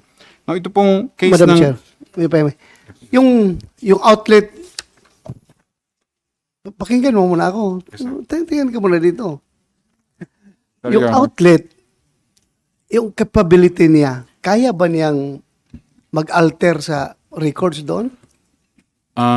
Your Honor, ang outlet po natin, parang ito ay mirror site ng ating database na nandito sa central office. So, Mirror? Yes. So, Kung if ano ang the- meron natin dito, yun lang ang marirequest nila doon. So actually po, pag nag-request ka sa outlet namin, we have 67 outlets nationwide. So if you go to an outlet, you request for a copy of birth, marriage, or death certificate or SENUMAR sa isang outlet. So, i-enter yung request mo. Isusulat yung pangalan na nag-request ng isang tao. And then, that request will be sent electronically to central office. Then it will be printed, it will be searched at the central office. We have 2 back-end offices where the searching is done electronically. And then that, upon finding the document, it will be sent to the outlet for printing. So, So, it will be printed. There's no way na pwedeng mabayaran yung outlet. It will be impossible, Your Honor, because they do not have the copy of the documents being requested. These are electronically digitalized images of documents stored in our database here at the central office. So, ang nag-control lahat, database sa Yes, central Your office. Honor. What if ako'y Chinese na magdala ko ng pera doon sa outlet? Sabihin mo, hatiin nyo doon sa central office. Tawagan mo yung central office doon na i-manipulate yung record doon para makapadala ka dito makapadala sila sa outlet ng ganitong papel. I would categorically say, Pwede. Your Honor, that it is not possible. Not possible. Ang nag-control ng data ninyo is central. Correct, Your Honor. Central. So, kung sila nag-control doon, pwede lang ma-alter yung mga records. Kung sila nag-control. There are protocols in when to enroll or upload the images of these documents. And these are not controlled by one person. These are systems, computer systems that cannot be altered by just one person. And So, meaning to say, masasabi mo na mahirap bayaran ang PSA. Dahil nga, maraming tao na, kahit na marami akong pera, isi-share nyo dyan, lahat ng tao na involved. Bayaran ko lahat ng taong involved para makalabas ng, mabigyan nyo ako ng ganitong papilis. it will be impossible, Your Impossible. Honor. Impossible, Your Honor. Thank you. Just a follow-up question from Senator Batos. I heard the DFA, when they apply, you determine whether the birth certificate is authentic or not. Not the data, but the physical birth certificate. Yes, Your Honor. So how do you determine whether it's authentic or not? Is there, what's the process of determining whether that piece of paper is authentic or not? It's the quality of the paper used, Your Honor, and then we have certain security checks that we undertake. I'd be happy to share it with you later, sir. Okay. Not in public, though. Okay, yes, sir. okay. So just broadly long, I know it's we can do that during an executive session, no? But just broadly, is there a technology that, for example, di ba, yung ultraviolet, sometimes you do that and then you Yes, see Your Honor. some codes. Do you use technology? Is it or physical na ginaganon lang? How's Both, that? Your Honor. Okay. Yes, Your Honor. So there's technology of authentication. There's also physical authentication. Yes, Your Honor. Okay. And this is in line, that is coordinated, or that is in line with PSA's, because PSA issues the paper. So is that coordinated with PSA? That is the proper protocol to determine whether that's authentic or not? Yes, Your Honor. They Okay. actually inform us of certain new security features, numbers that we look at. So we depend on them. And then that's what we use as a basis to determine the authenticity of the documents, sir. All right. So we can rule out, Mr. Manaog, that this is not fake. It's authentic in terms of paper. In terms of the physical paper that PSA issued is authentic. It's just the information inside, or information written on that piece of paper, that's the one that is falsified. No? That's correct? That's correct, Your Okay, Honor. all right. So at least we can now pinpoint on who registered those individuals and who issued the authentic document, yes. paper. And I heard earlier from Senator Bato that the paper, the authentic paper, comes from the central office. These are printed at the central office. The blank security papers. The blank security paper. Who prints it? The blank sec. The blank, oo. Is it PSA who prints it? Is it No, the no. National Printing We have Office? a supplier. There's a supplier that Yes, prints so- it. And you contract a supplier, they bring it to you blank, and then you distribute Distribute it to to the 1,600 LGUs and also No, Your Honor, to the outlets. 80 plus outlets, Only to the 67 outlets. 67 outlets. Yes. And the LGUs, They do not have the security paper. Only PSA issues the security but paper. the LGUs can issue birth certificates, In local copy. Not in security paper, Your Honor. in local, so that's different. That's different. And the local copy can be used to apply for passport? For first timers, Your Honor, no. No, for first timers, no. So you really need to go to PSA to get that security paper birth certificate. Birth certificate in a security paper. Yes, Your Honor. So LGUs are not, the LGUs that issue the birth certificate is not accepted by the DFA. it is not. Okay, Your Honor. all right. Thank you. Thank you. Thank you. To follow up on that, so the documents that are acceptable to DFA can only be obtained from 67 outlets. Is that correct? 67? There are other authorized Like what else? online, through online. Online, but who? Who is the repository? Who does that online So request go to? we have the Service Center. The what? This is a, they can apply either by phone in. No? Oh, pero that phone goes to and- PSA. That will be Yeah, and where? The head office? at the Paano ba? we also have Central? one central outlet at Okay. East Avenue. That's Okay, the so biggest. that's just the outlet. mode of request eh. Pero saan nanggagaling? That's my question. The 67 outlets and what else? Where else? Whether And- whether the person lined up, Or- called, I don't care about that. I'm asking, where does it come out of? Does it come from one central office or it comes from 67 outlets? Sino yung naglalabas nun? The printing happens at the outlets. Okay, so but is the it searching, 67? yes, 67. But the No. searching of the document is at No, the central but office. ang issue natin, if I'm correct, it's the printing, correct? Printing, It's yes. the printing. Kasi it came out the issues we are investigating now involves the use of authentic paper but falsified information, right? So where do we look? I tend to look to my left to the police, but I have no authority to investigate him, and we can just ask for his help. But so where do we look? Kaya, Madam Chair, no? If I may, yung sinabi ni Senator Ruin Gatchalian kanina, yung source ng yung security paper.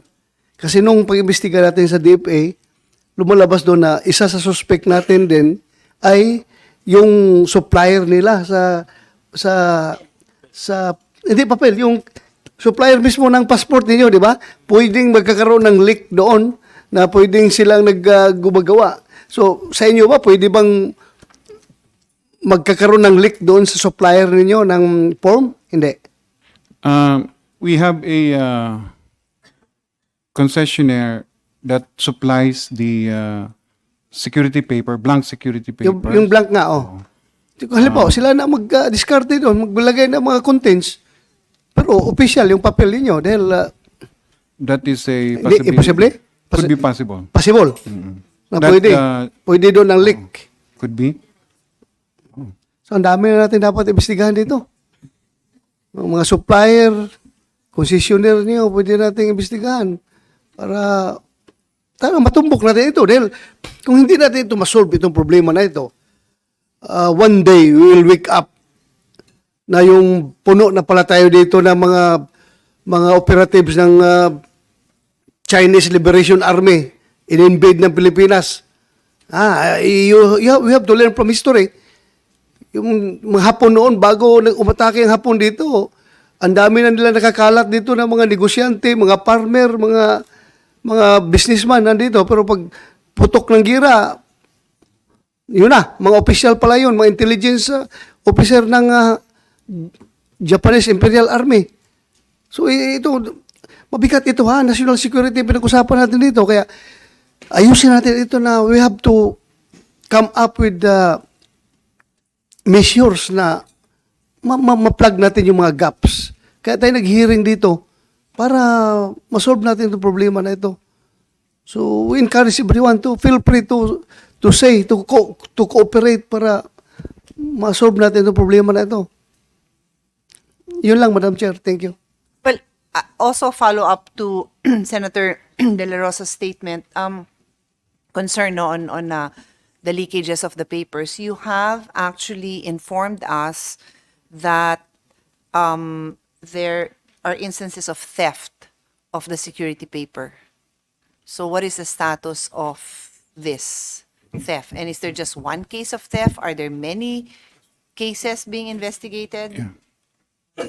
In times when there are these reported lost security paper, we immediately inform, especially DFA and other offices that require document, informing them of the series, the serial number of lost security paper, blank security paper.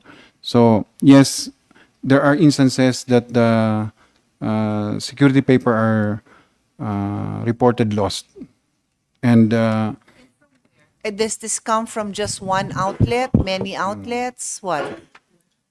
From the info you have? go ahead. Okay. Madam Chair, there's an instance where we lost SECPA in one of the outlet. And In this is- one outlet? Oo, in one outlet. Yes. So what's the status now? Are you investigating? Na-file na ng kaso? What? Meron na pong investigation, Madam. Investigation internal. Kailan nyo nalaman? Kailan ba yun? Last year. Last year, Madam. So how long will the investigation take? Completed na, Madam Chair, yung investigation namin. So you identified the person responsible? Yeah, we did. How many literally pieces of paper? Because it's a piece of paper, right? 2,000, Madam. Box. So, Box. So huh? this could be One box. 1,000 pieces, one box. 2,000 pieces. So, box. are we sure that these 2,000 pieces are 2,000 separate authentic certificates, right? They're blank certificates. Blank, Are we certain that all agencies of government that would be relying on those certifications are notified, like other than, so for one, that series alam na ng DFA yan, okay, the record will show that Ase Cruz nodded his head. Are there other agencies that are relying on that? Because but I'll tell you how dangerous this is, ha. One of the requirements for, I don't know if you consider it supplemental evidence of for late registration. It says here's driver's license, right? It's not a requirement, but could be a supplement. So, sabi ko nga, well, if you apply for a driver's license, you have to give a birth certificate. Usually. So, parang umiikot lang yan. So, if they get hold of this, naka-apply ng driver's license, parang nasisira yung chain of natin authenticity, 'di ba? Kasi tapos meron na rin siyang legitimate driver's license kahit fake and kahit i-dispose niya. I don't know, but it's just really that's why I said what other agencies need to be notified and have been notified of these stolen For one, certificates. Your Honor, we readily submit to DFA because that's one agency that relies solely on issued. We also provide to embassies that this document, if this will be submitted to you, it is reported lost or stolen from our. So we on the cases that we have, we also verified on where the security paper was distributed and where it was used, where it came out. So we would know whether that document is really authentic coming from PSA. This batch that was stolen, have you traced a couple of incidents where it was used? None, Your Honor. So yan yung isa sa investigation namin. We're comparing kung yung lumabas bang fraudulent or falsified certificate of live birth used a stolen or lost. So far, walang Okay. ganun, Your Honor. Okay. So, Baka sa future yun, lalabas. Nakatago lang yun. oo nga. What's the Kasi purpose? after What's the 5 motive? years, after 10 Well, years. what's the motive behind stealing all these things kung hindi nila gagamitin, di ba? May motive yan. Kaya, hintayin natin. May problema ba kayong haharapin yan in the future?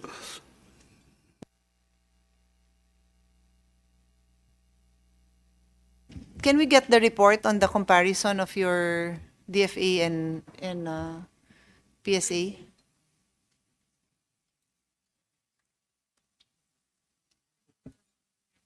Okay na. Anong nangyari? Pwede ba natin yan? Yung blue, yun ang kanila. Okay. Are you ready? Ay, ito Ah. na ba? We, yeah. Hiramin yun. Ay, hiramin yun. Pahiram. Pwede ba hiram? Para ma-summarize daw. Yeah, before I go on to the next, no, yung stolen security papers, 'di ba may ano 'yan? Ano ba tawag doon? Serial Barcode, number. serial number. So ano 'yun? Aside from alerting DFA na these certain numbers are Lost. No? are lost, parang canceled ba 'yan so that there's no way na ma-resurrect 10 years from now, pagpatay na tayo 20 years from now, 30 years from now? Ano ba 'yun? It's alerted sa system namin that if it will be used, then fictitious siya or And falsified. clear yung feature na 'yun na ting ting ting, may mga alarm bells, ganon. Oo. Yes, ma'am. Madam Chair, in-alert na rin ninyo ang DFA Alam na nila yan. Sabi niya. We send Alam na nila. communication to them Mabuti. that these numbers are Okay. among those laws. Mabuti. Thank you. So anyway, sige, you wanna do a brief? Kinuha niyo ulit. So hindi pa tayo ready kasi I want to also give time for BIR to speak. Teka muna. Yeah, this one, go ahead. Just to quickly follow up, I just want to ask Mr. Manoag, is this the first time that happened, this type of breach? This type of occurrence that an authentic paper with fake information is being used to apply for passports. Is this the first time? I don't think this is the first time, Your Honor. So how many times have you encountered this type of incident, and also incidents like false identities? No? How many in the last 5 years? How many instances have you encountered? Your Honor, there are instances, but not this magnitude or this number. Mga pa-isa-isa when it Okay. is brought to our attention, so we conduct investigation. Pero this is not the first time, Your This is Honor. not the first time. So, in the last 5 years, do you say that every year there are cases like this, incidents like this? Dalawa kayo lang.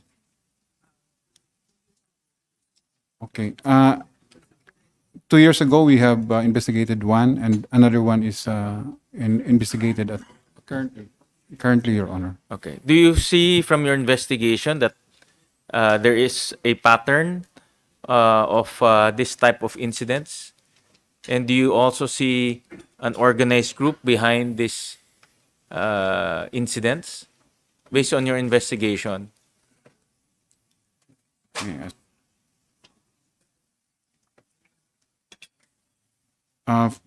The attorneys at the back conduct investigation.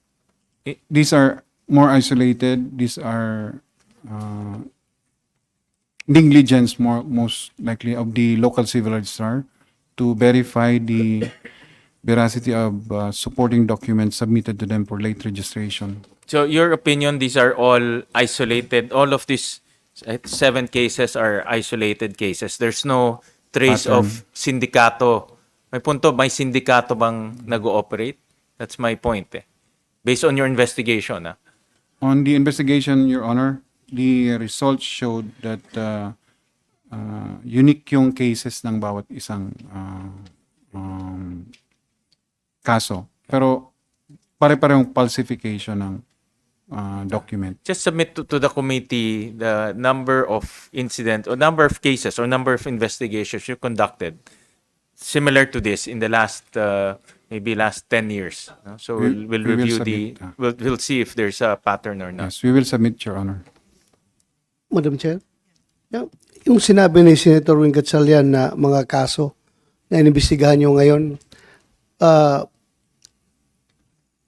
pwede ba kahit na hindi nyo sabihin yung pangalan dahil nga sa ano yan? Data Privacy Act. Ilan doon ang Chinese na pangalan? Yung 7, di ba may 7 kayo ng ilan dyan ang Chinese? Except for yung minor, these are, So lahat Chinese. sorry, except for the one in, Di huwag ka matakot eh. Nag-imbestiga nga tayo dito eh. Anyway, we can explain to the Data Privacy Commission na ay, nag-imbestiga Except for the, kami dito. Kailangan. Puro Chinese yon. yes, Your Honor. Yung 6, Yes, Your isa lang yung Pilipino. No. So, masasabi mo pa rin na unique yung every case na yan. Hindi mo siguro unique yan kasi parehong Chinese eh. Pareho ang modus eh. Not Filipino yung isa. Kaya nga, not Filipino, mga Chinese. Chinese, Oh. tapos the other one is not Filipino. Not Filipino. The one who assumed yung identity. Oh, may Vietnam pa. Yes, Your Honor. Oh, so ito lahat ito most likely involved sa pugo.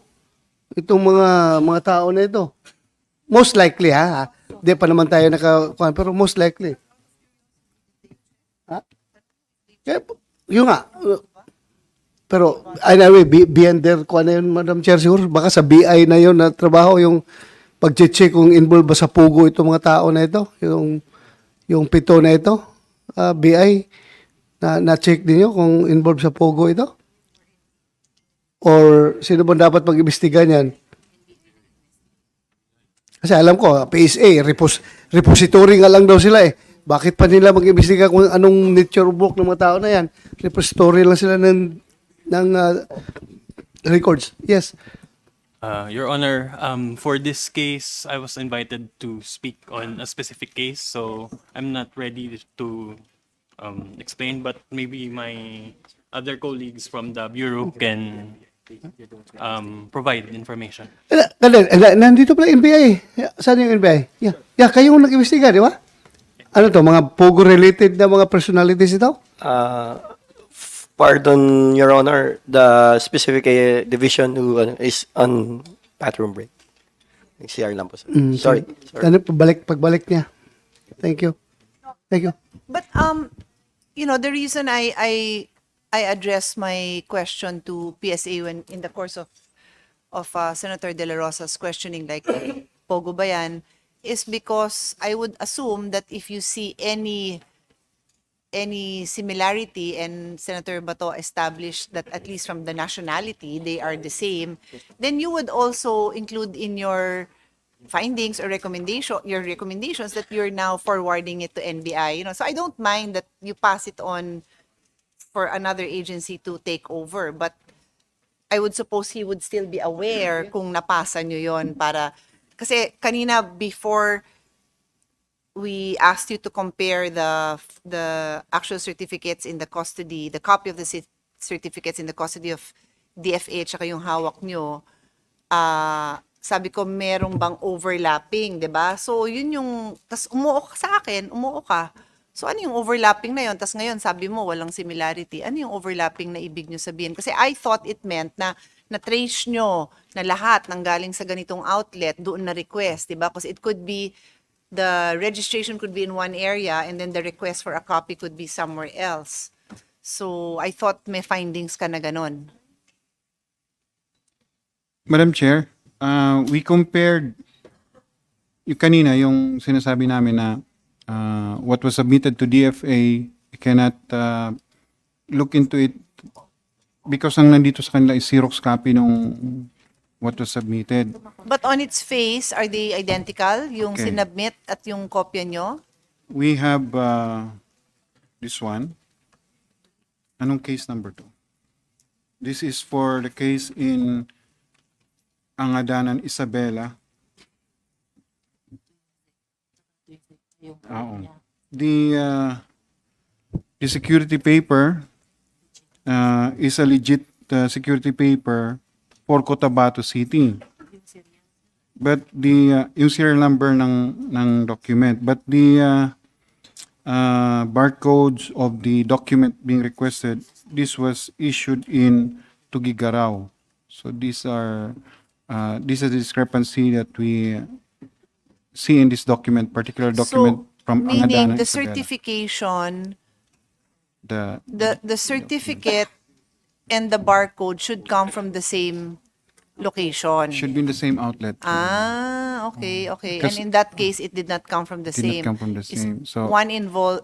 Okay. And then, sige. So for this case, Baka talagang totoong That's sabi ni Senator Ruin na may sindikato na nag-operate dito dahil parang involved more than one correct. One subdivision of your office. Dito galing ang isa, dito galing ang isa. Siguro, paano sila nagka-coordinate? Through a syndicate. tapos, Your Honor, yung laman din ito, yung laman din yun, fictitious din yun, iba din yun. Oo. So parang it's a combination na yung the security paper is issued to an outlet in Cotabato City. The barcode printed for the supposed document is printed in Tugigaraw. And the data itself, this differs from what we have in our database. So this is That's clearly a syndicate activity. Syndicated form yan ng activity yan. Kasi from other places, di ba? So, Tapos yung the so intent, in order to come up with one fraudulent document, all these offices are coordinating with each other to come up with that one yung atin, document, di ba? So it's incumbent on your part na establish talaga nyo kung sino itong mga tao na ito para mahinto natin to. we agree on the suggestion to invite them. Yeah, tama. I-invite natin talaga. Invite natin yung Yes, sila. Your Honor. I just want to understand also when you say that the data is different from what's in your system, ano yung nagbago? Yung name is the same? Kasi kung ibang name, di parang identity theft na yon, di ba? Ano ba? It's different, madam. Which is different? The name, Yes, even the ma'am. names. Yes, ma'am. Totally different. Totally different. So, are they This- two different people, or one is a fictitious person, or what? The one that used different, or we found that have security paper issued in Cotabato with the barcode coming from Tugigaraw. Yeah. This is the one used for passport application. Checking it in our database, it's a different document entirely. And a different name, everything is different. The name is different. The parents, I, can we show this, ma'am? Yeah, the, of course. The registry number are different. This one is delayed registration, while the other one submitted to DFA is supposedly timely registration. Ibig sabihin, submitted within 30 days after birth. So, Madam Chair, masasabi mo ngayon na posibleng involved yung mga tao ninyo dyan sa loob? Masasabi mo ba? Posibleng may involvement dahil tingin mo? Your Honor, both the timely registration, which means within 30 days after the birth, and the delayed registration, all these process happen at the local civil registrars, Your Honor. Yes, Local civil register. because they are the ones to register the event, Your Honor. Yeah, Either via timely I- registration or 90% agree with you. Before we have this hearing, meron ako impression na gano'n, Madam Chair, na sa local talaga nagdidiskarte ang mga tao na yan. But still, hindi pa kita ina-absolto, ha? Yung ahensya mo. Yeah, Hindi yes, ko Your Honor. totally ina-absolto. May 10% pa na naiwan. Kaya karuhin talaga natin ito matapos itong investigation na ito. yes, Your Honor. Pero mas malaki talaga ang tsansa, di ba, sa LCR. Because the registration process occurs at the local civil registrar, Your Honor. Ang problema lang, wala kayong control dito dahil LGU ito. Technically, they should be following the guidelines for registering an Oh, event. as far as their day-to-day operations are Yes. concerned, Yes, wala Your kayong Honor. Administratively, they are under the jurisdiction of local chief executives, Your Honor. Kaya kung ako mayor, kurap ako na mayor, mayroong magbayad sa akin na Chinese, sabihan ko lang yung local civil registrar ko, oh, resto mo yan, diskartehan mo. Pwede mangyari, di ba? That's a possibility, Your Oo, Honor. pwede mangyari. Although we, So very important talaga na next hearing natin, Madam Chair, we invite those local civil register kasi sa kanila talaga nanggagaling yung problema. Thank you. But again, I'll remind to get a accurate response do sa tanong ni Senator De La Rosa. Yes, they are under the jurisdiction of the LGU, but susunod nga sila sa inyo when it comes to the technical. So we are relying on you to tell us what are the changes that have to be made to ensure that these kind of events are if possible, totally eliminated. It's impossible to do this. You have to tell us. And if it turns out na maraming LGU involved, whether we have to, I don't even know, what is the crime for falsification of ano, just regular, the usual, di yata ganun kalaki yung crime na, yung penalty natin sa falsification eh. Anyway, later on, nandito na ang representative ng NBI, ibibigay natin sa kanya, no, kasi we wanted to find out also. But in the interest of being efficient here, I'll ask PSA, and maybe it can be a joint submission with DFA, to just give us like similar to what you did in case number 1, or the Isabela case, that you said that it's authentic paper, all of this one is different, submit it for our study so that in the next hearing, we already are holding that. And then all the personalities involved. So the civil register, kung saan yun supposedly na register, kung saan yung outlet, kung saan yung barcode galing, lahat yun, you have to give us those ahead of time so that we can invite those persons, okay? But I'll go back to my question about stolen. You mentioned 2,000 were stolen, di ba? Saan nga ba? Yung sinabi nyo kanina? Tracy Martires, Cavite. Are there others? Kasi I don't know kung you're just telling me by way of example or what.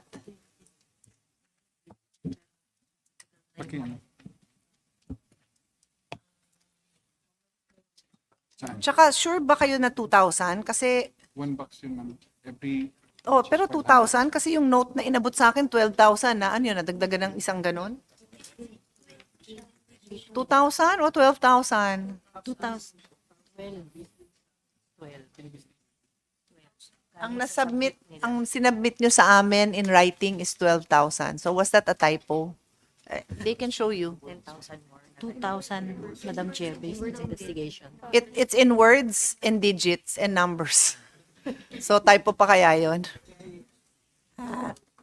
Somebody would like to speak from your office, yes. Because Just identify yourself. Yes, I'm Attorney Eliezer Ambatali from the Legal Service. I was the immediate supervisor who investigated this. Initially, we suspected that there are 12,000 Okay. security papers that were lost, but based on our investigation, it's only 2,000 after investigation.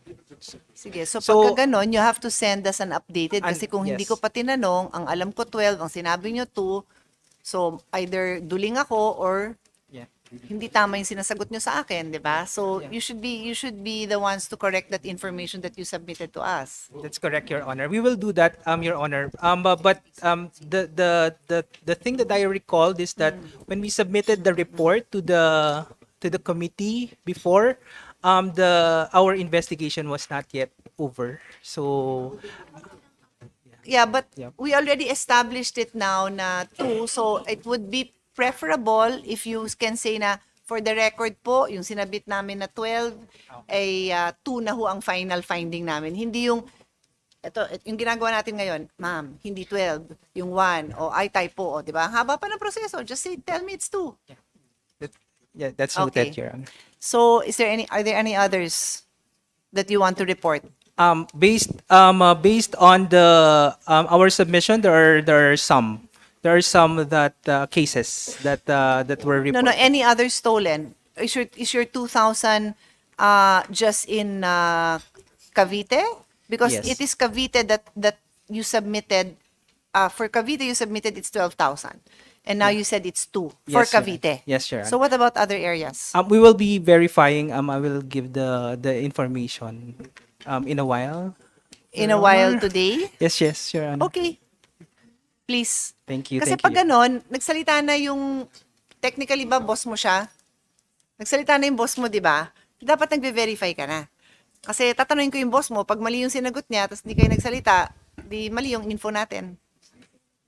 Yes, Okay. that's correct, Your Honor. So kindly, because for the record, you submitted, sabihin ko na lang, para hindi na tayo naghuhulaan. You submitted, okay? Hindi ko to inimbento, kayo nag-submit. 3,450 from CDO, and then, what is this? No, I can't read this. What is that? Yung 2K na minimension niya. So, Ay, sabihin Tracy Martires. Ay, bakit? Is it separately? Ano? Hindi nga namin alam kung saan niya nakuha yung 12 kasi 12,000. Saka 3,450. Okay. So what you submitted to us was 12,000 for Cavite and 3,450 for CDO. So kindly update that. Okay?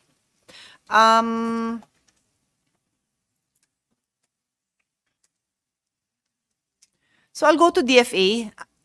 I'll wait for Senator Bato before I go to NBI because he's the one who wanted to ask you.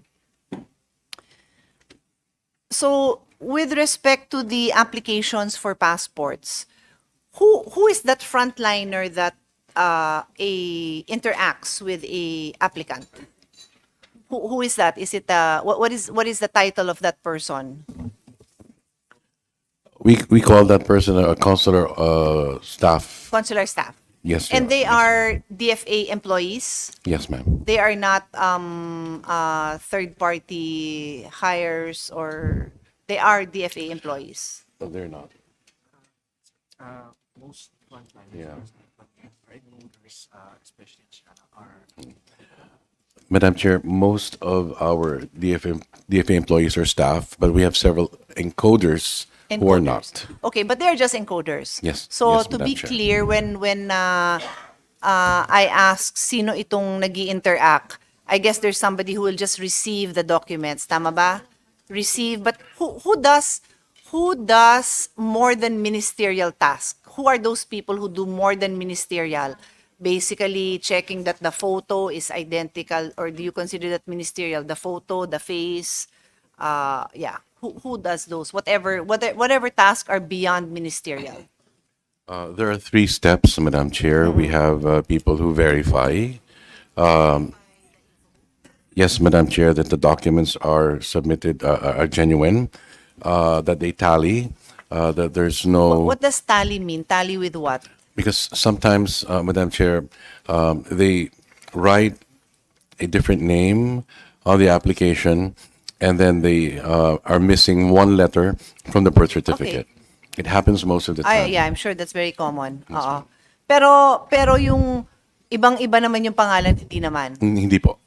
Oo. So yung consistency lang. You're talking about Yes. consistency. Yes, Madam like Chair. the age and the month Opo. of the birth, yung year, di ba? Yes, Okay. And the photo with respect to the actual We check the government issued ID, Madam Chair. ID, Yes.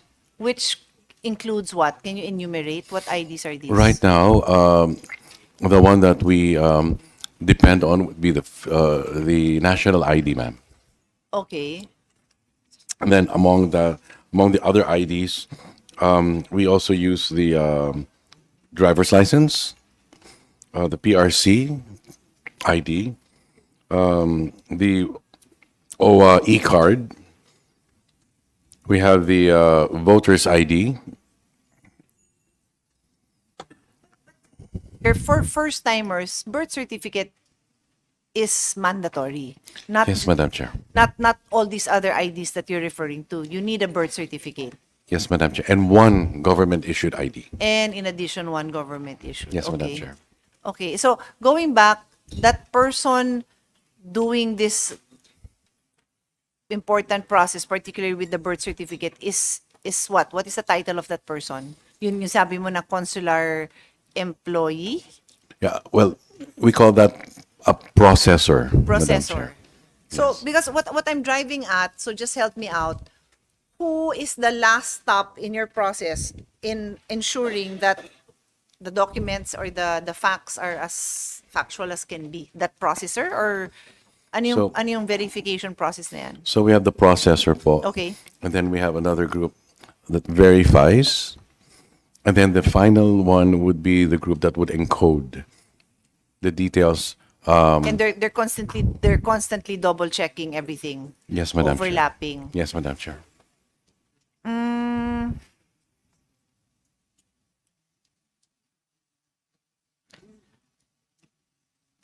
So itong mga instances where you found doubtful certificates of birth, who caught it? Which line there? Iba-iba, or normally sinong pasasalamatan natin? The processors. The processors. Yes, Madam Chair. Okay. But are there instances where the processors didn't catch it and then it went to that second level? Yes, ma'am. There also are. Yes, And are ma'am. there instances where it got to the third level? Yes, ma'am. So paano kaya yun pag lumagpas na sa third, ibig sabihin it's already out. The error has been made. We have, since November last, sorry, Madam Chair. Next step is the biometric.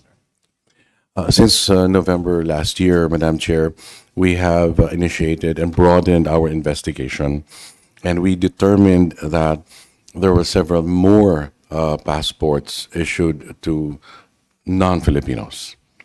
And we have taken several steps to ensure that it either does not happen again or it is minimized. Okay, so Are they just to use the line of questioning of Senator Bato, did they fit a certain profile?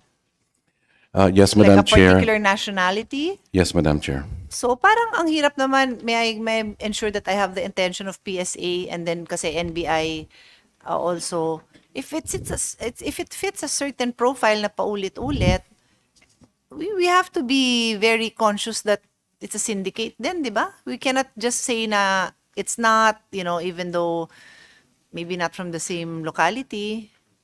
And I'll ask for I'm not an investigator. That's not my area of expertise. So I'll just ask maybe NBI later on to comment. But that is noteworthy.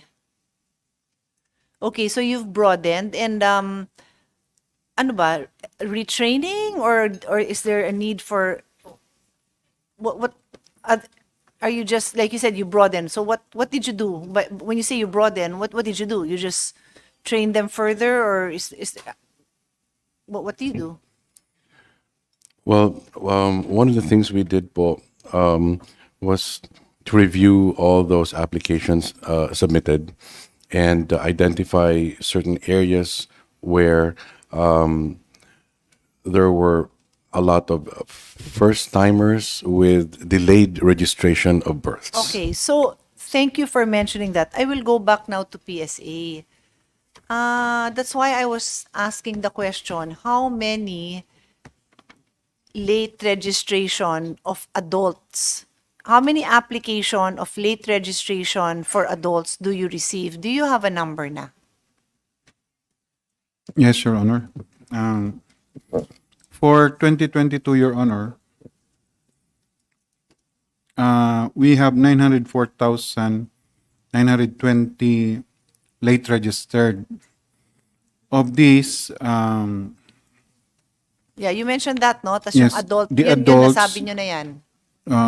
so adults we would assume from age 20 or 17, 18 ang Well, naka- officially it's 18. naka-age group by- It's up to you. by five Just, years, just, okay. just tell me what So- your age grouping is. So we are computing natin.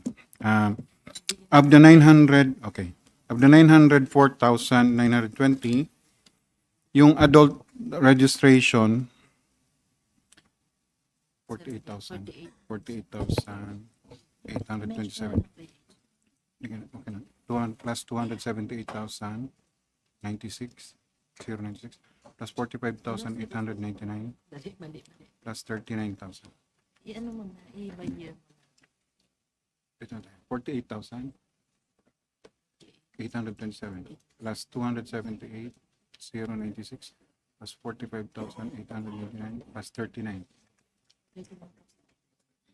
300. So these are for ages from 17 to 22 years old and over, Your Honor. So, So hindi na we have 17, out of 22, the- 22 and older. Yes, Your Honor. Okay. Out of 904,920, 372,861 are adult registration, delayed registration. Okay. Can you, I'm guessing you don't have it on you, but can you submit to us the number per year? Yes, Your Per Honor. year? Because I want to see if there's been an increase. And then, do you have that available by area, by region? Yes, Your Honor. You We have can- it now? We will submit, Your Honor. But do you have it now? Can Not you now, Your Honor. do you have it now? The region? Later. Meron na po ba Meron. Ano yung top 3?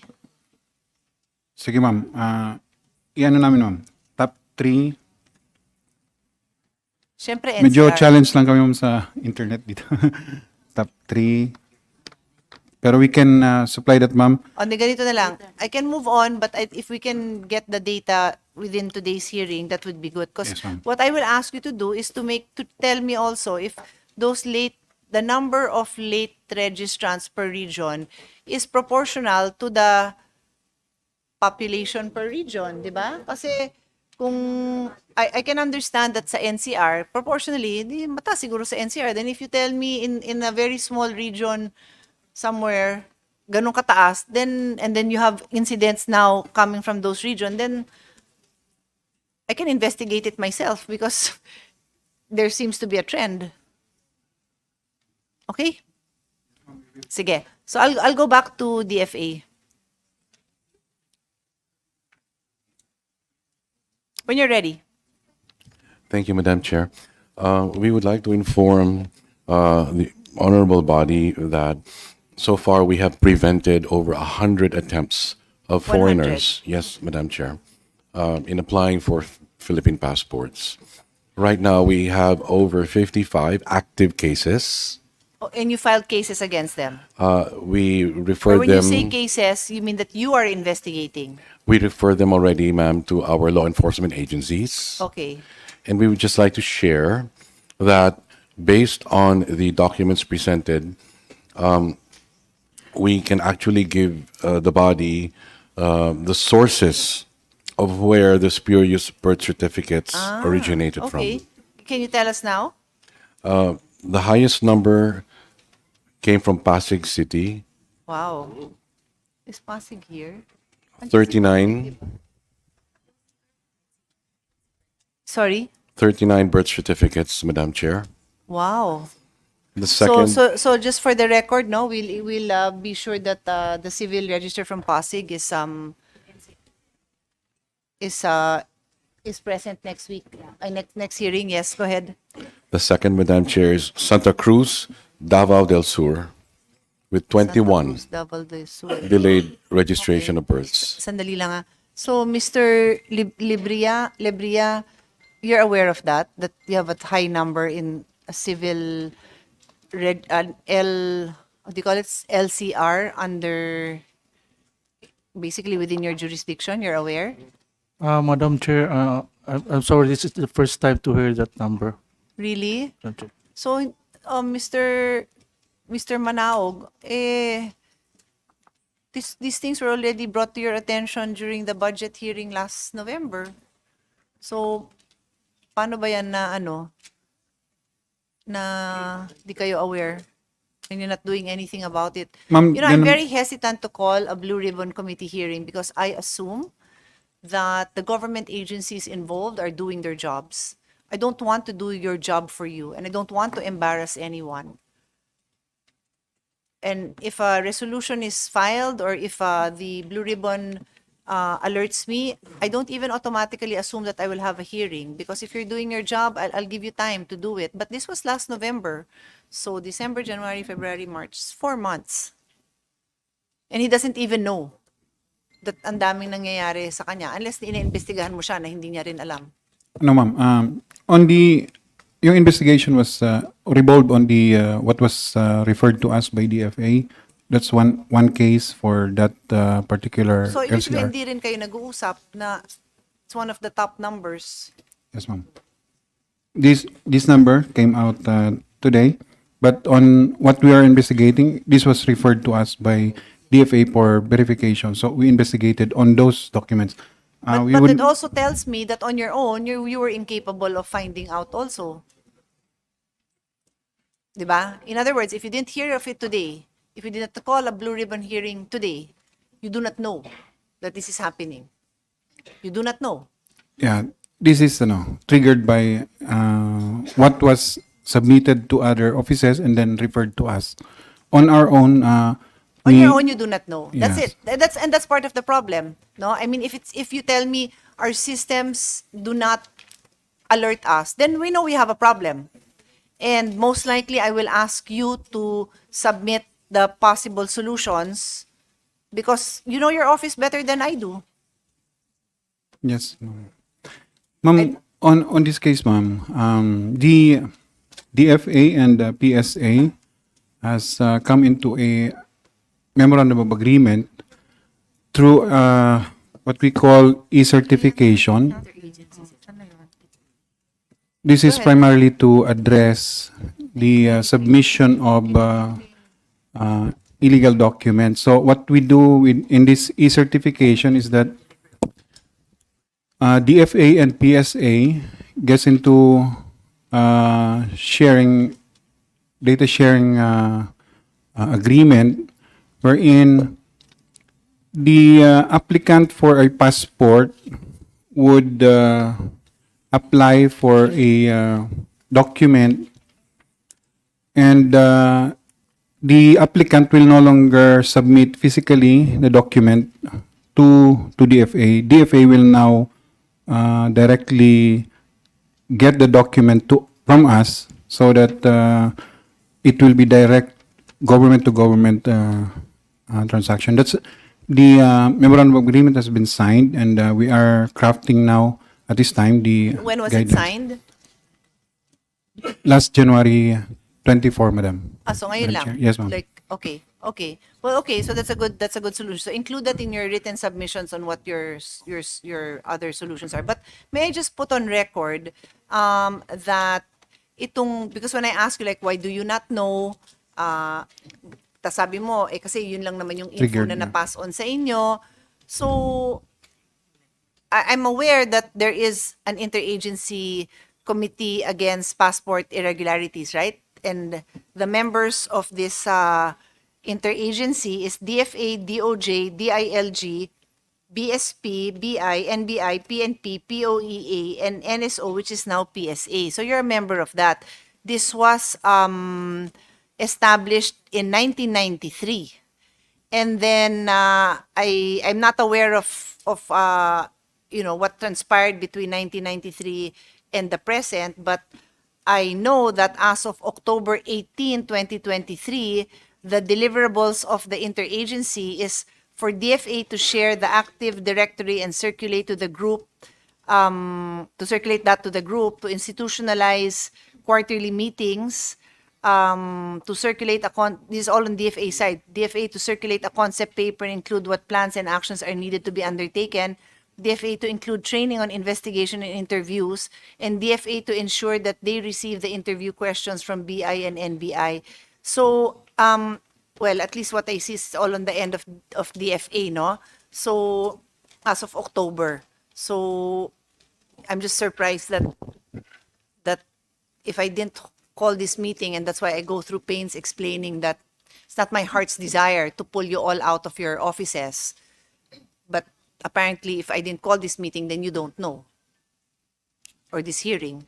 Anyway, ASEC Cruz, please continue and respond to that. No, how come they don't know yet? Thank you, Madam Chair. Actually, right after the November 23 budget deliberation, ma'am, the DFA reconvened the Interagency Committee on Passport Irregularities. We actually had two meetings last December, Madam Chair, one on the 6th and the other on the 18th. And yes, we confirm that the members are indeed the ones you have identified. Yes. And we are actually in the process of signing an MOU with all the members in terms of strengthening the national security through interagency synergy to safeguard the Philippine passport's integrity. Wait, what was the other thing that you just signed? It's e-certification, Madam Chair. No, you already mentioned an MOU kanina, no? We Ito yun. drafted Ito yun. an MOU. Yung sabi ma'am. nyo nung January lang. Itong January lang. What was that? Oh, that's for e-apostille. Ha? Sorry? Yeah, for the e-apostille, ma'am. For the direct transmission Yes, of the ma'am. document. That's Yes. that's the described. MOU, and then yours is now An MOU. with the other members for the entire membership of the Yes, Madam Chair. interagency to basically share all this information. Yes, Madam Okay. Chair. But I mean, I'm just saying, I will repeat that as of today, he did not know that meron kayong na-identify na high frequency of these We mentioned it during the meeting in our ICPI, the top three. let the record show na nagtinginan ang PSA and ang DFA.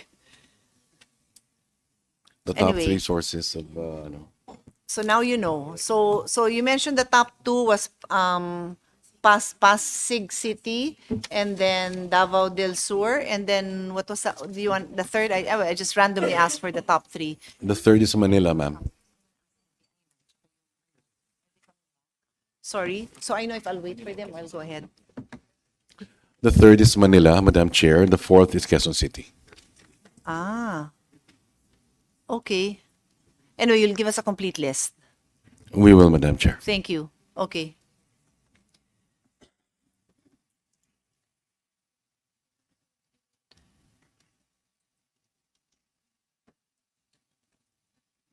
Okay. Because my two colleagues had questions with different agencies, I'm just checking if they'd like me to proceed and ask the questions, or they want to propound the questions themselves. So let me just go on to the other agencies while waiting for their reply. So sa Bureau of Immigration, it's you, Mr. Supa, no?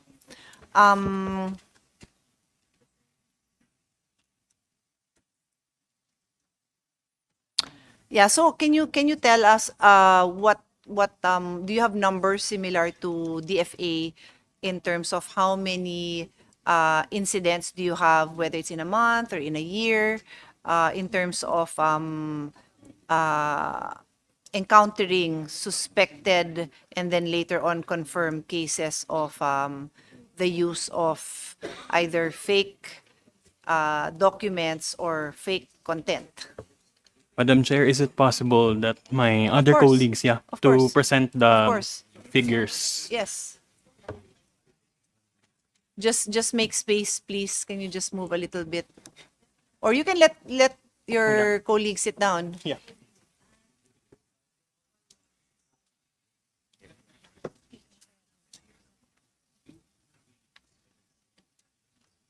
Good afternoon po, Madam Chair. Hello, just identify yourself, your name, so we can put it on the record. I'm Attorney Anisha Haji Hassan po. So, Yeah, you may sit down. initially po, not including the case of the Filipino with two Yes. identities po, we submitted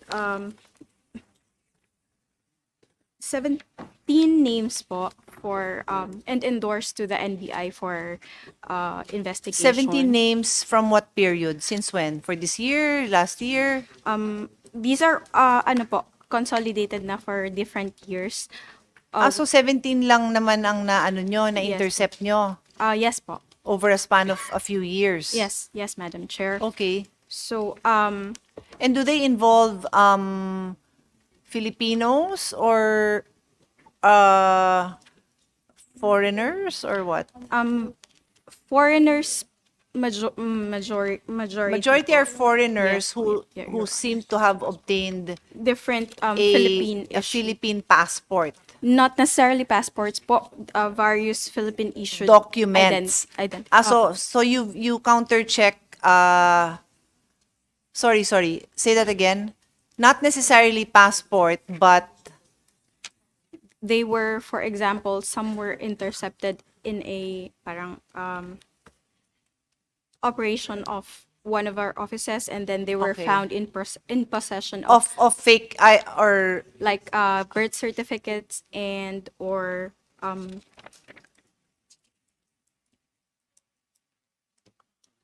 yun na po, other government issued documents, Yes, maybe. Okay. Philippine passports and birth certificates. Okay. Sige.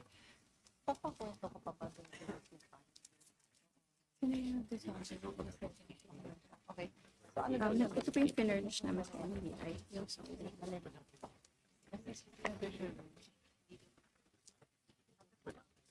Sige.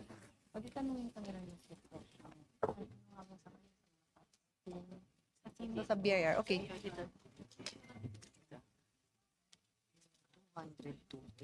Sige, while I'm waiting for our colleagues, I'll go ahead and ask, call on BIR.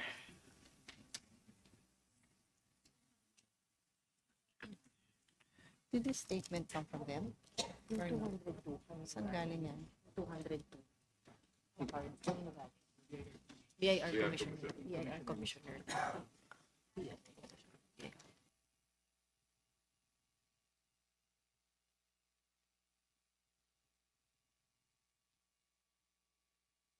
Anyway, I'll proceed with the line of the concern of Senator Gatchalian. No? He mentioned that in his hearings related to POGOs,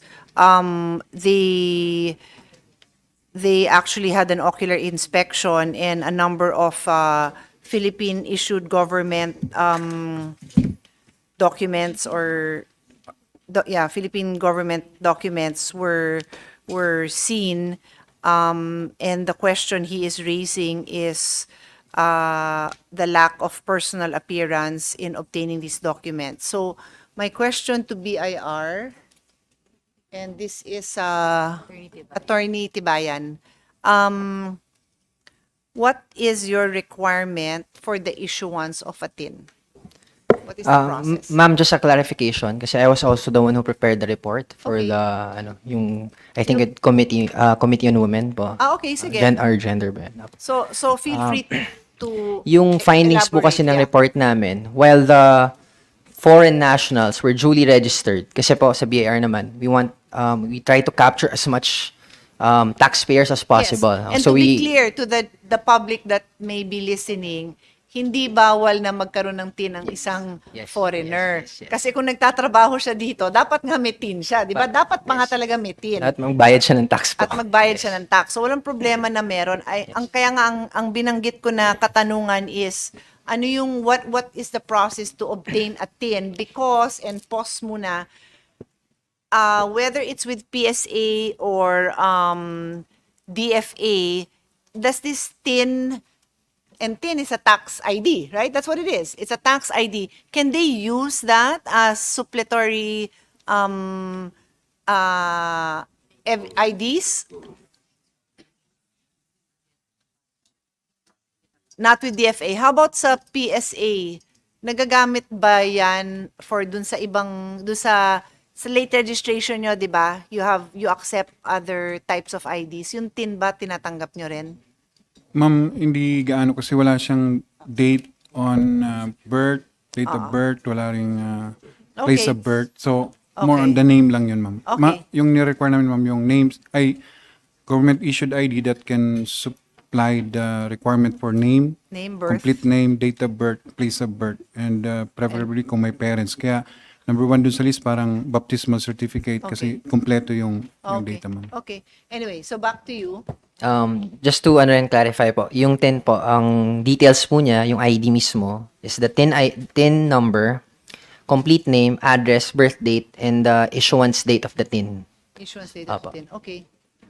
So, yung mismong procurement po of the ID, dun po kami strict. We require personal appearance. No? Yung findings po ng investigation po, yung mga POGO employees na pina-check po sa amin, we discovered na yung mga TIN ID cards nila weren't legitimate.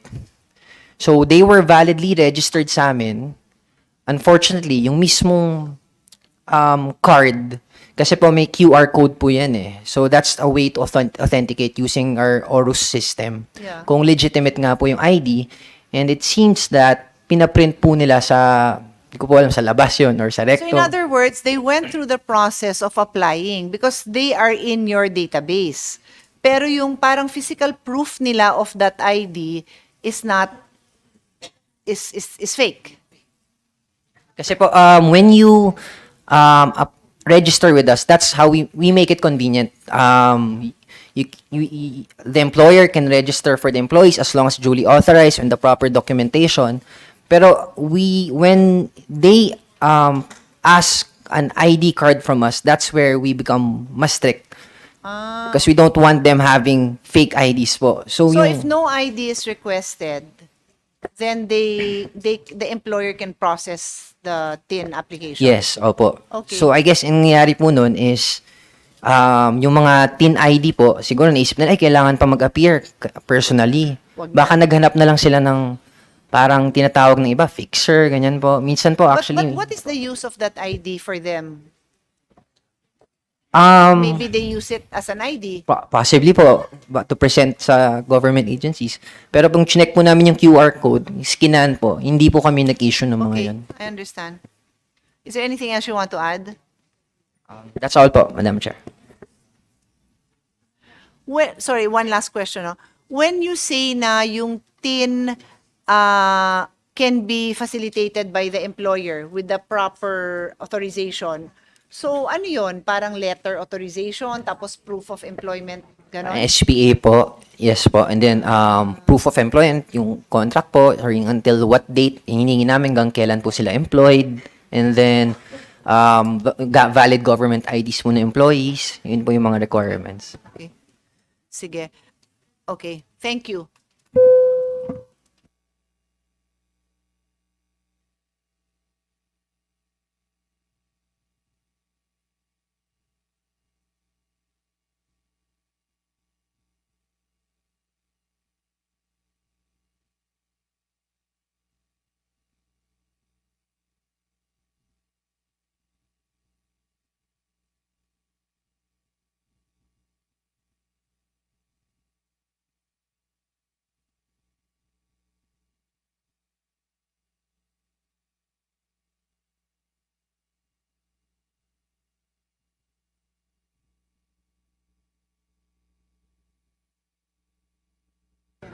Thank you. Thank you, Madam Chair.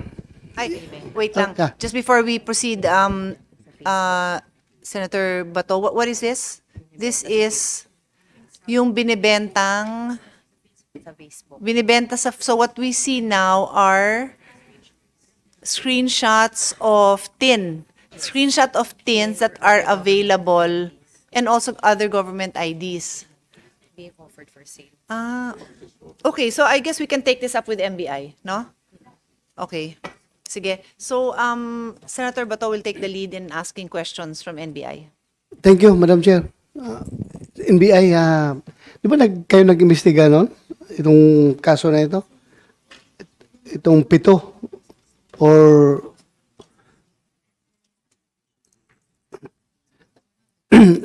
so far, itong mga kaso na ito ng Meron pong mga na-endorse sa Meron. Senator, yes. so ilang kaso na endorse sa inyo? In total po, 55 number of names of the foreign nationals endorsed to the NBI po. 55. Yes. Puro foreign nationals. Yes po. Most of them Chinese. Other than those intercepted at the airports po, yung iba po kasi hindi pa namin na-establish kung ano yung nationalities nila because of what were endorsed to us or only names of the foreign nationals with their corresponding Philippine names po. Okay. So- Were you able to establish kung itong mga tao na ito ay mga Pogo-related personalities? As of now, Sir Senator, hindi pa po namin siya ma-connect doon with the Hindi POGO pa. operations. Yes po. Pero Pero we are on the... ginawa niyong investigation is parallel investigation. Yes Merong po, ginawa Mr. yung DFA, sila rin, merong ginawa yung kayo NBI, meron din. Yes po. So, And, so far, anong findings niyo come up? meron na po kaming mga recommended for filing of charges against yung ibang foreign nationals. Kaya lang po, the request pa for review and evaluation po ng DOJ. Yung foreign nationals lang ang mga kakasuhan. As far as yung nag-facilitate, involved sa pag-facilitate nito mga papilis na ito, wala pa kayo na pinpoint? Wala? Paunti-unti po, Mr. Senator. But, sinisimulan na po. Pending Please, investigation. kung meron kayong update please update this committee para kampante tayo na may nangyayari sa investigation natin at maparusahan ang dapat maparusahan na gumagawa nito dahil as I've said, national security issue ito. Hindi lang ito ordinaryong kalokohan, kundi national security is at stake. So, kung sino man yung mga kasamahan natin sa gobyerno na involved dito, dapat papanagutin natin. Dahil sila mismo ang nagbibigay ng problema sa ating gobyerno, di ba? Yes po, Mr. So, ituloy lang ninyo yung investigation ninyo. Then, please update this committee para malaman namin, ha? We will po, Mr. Yeah, Senator. thank you. Salamat. Yun lang, Madam Chair. Senator Sherwin, would you like to go back to BIR or any other agency? To Madam Chair, continue the question, continue my questioning with the Bureau of Immigration. Sorry, and this is in relation to the presentation I showed earlier, and I just want to flash on the slide again. Some issued IDs by the Bureau of Immigration, and I will just flash it on the screen. And it's too small to see here, no? But apparently, the Bureau of Immigration issued an ID, and in the ID, the registered employer is Brick Hearts and Rivendell. And Brick Hearts and Rivendell are POGO entities that were raided August 1 of 2023. No? And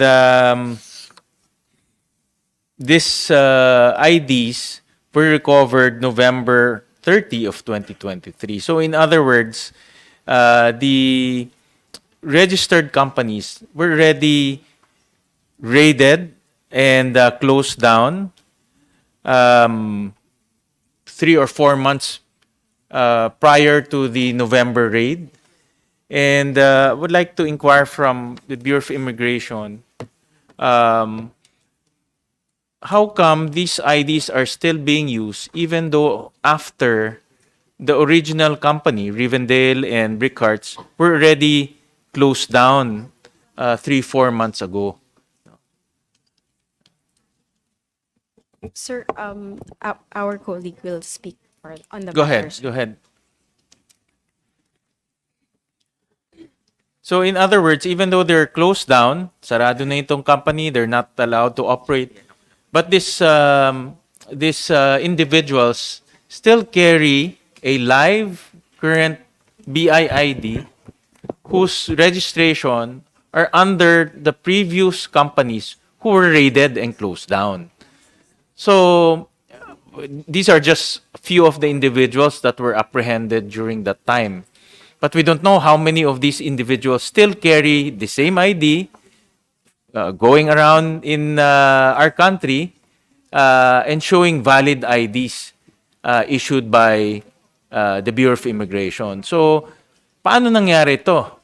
Di ba after the raid, these IDs should have been forfeited, should have been revoked, so that they will not be able to use these IDs as a form of identification?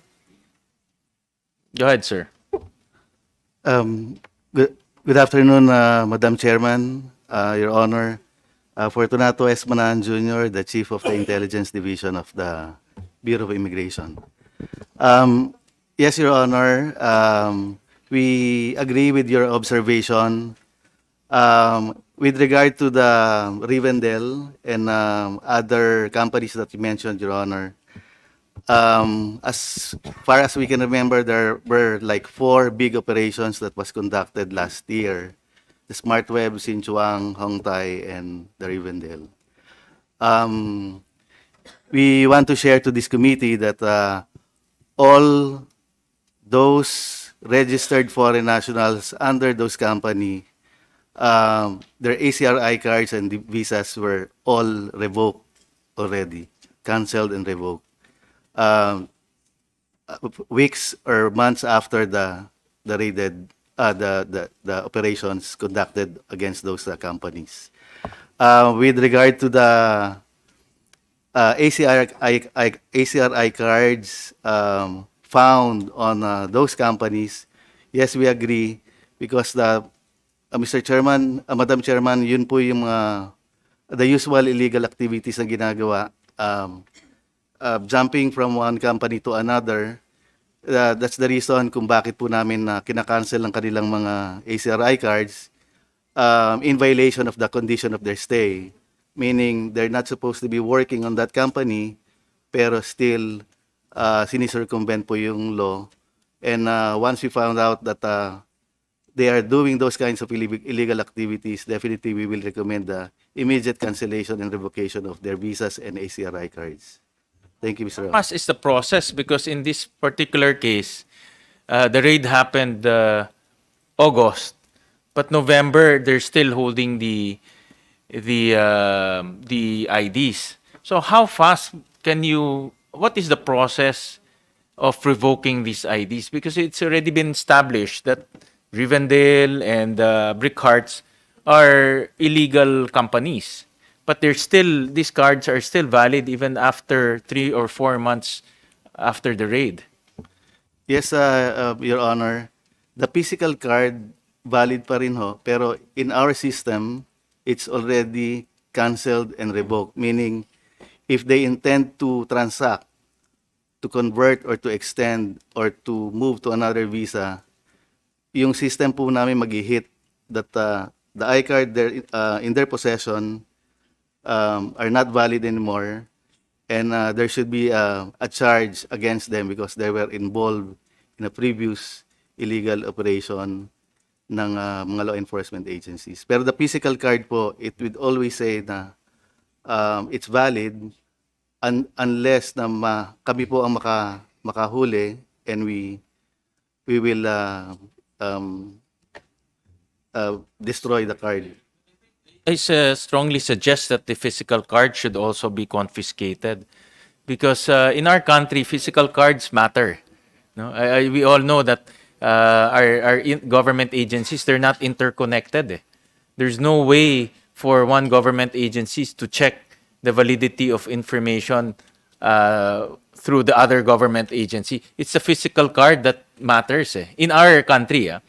So once you show the physical cards, immediately you think that this person is legitimate. The card they're holding is also legitimate.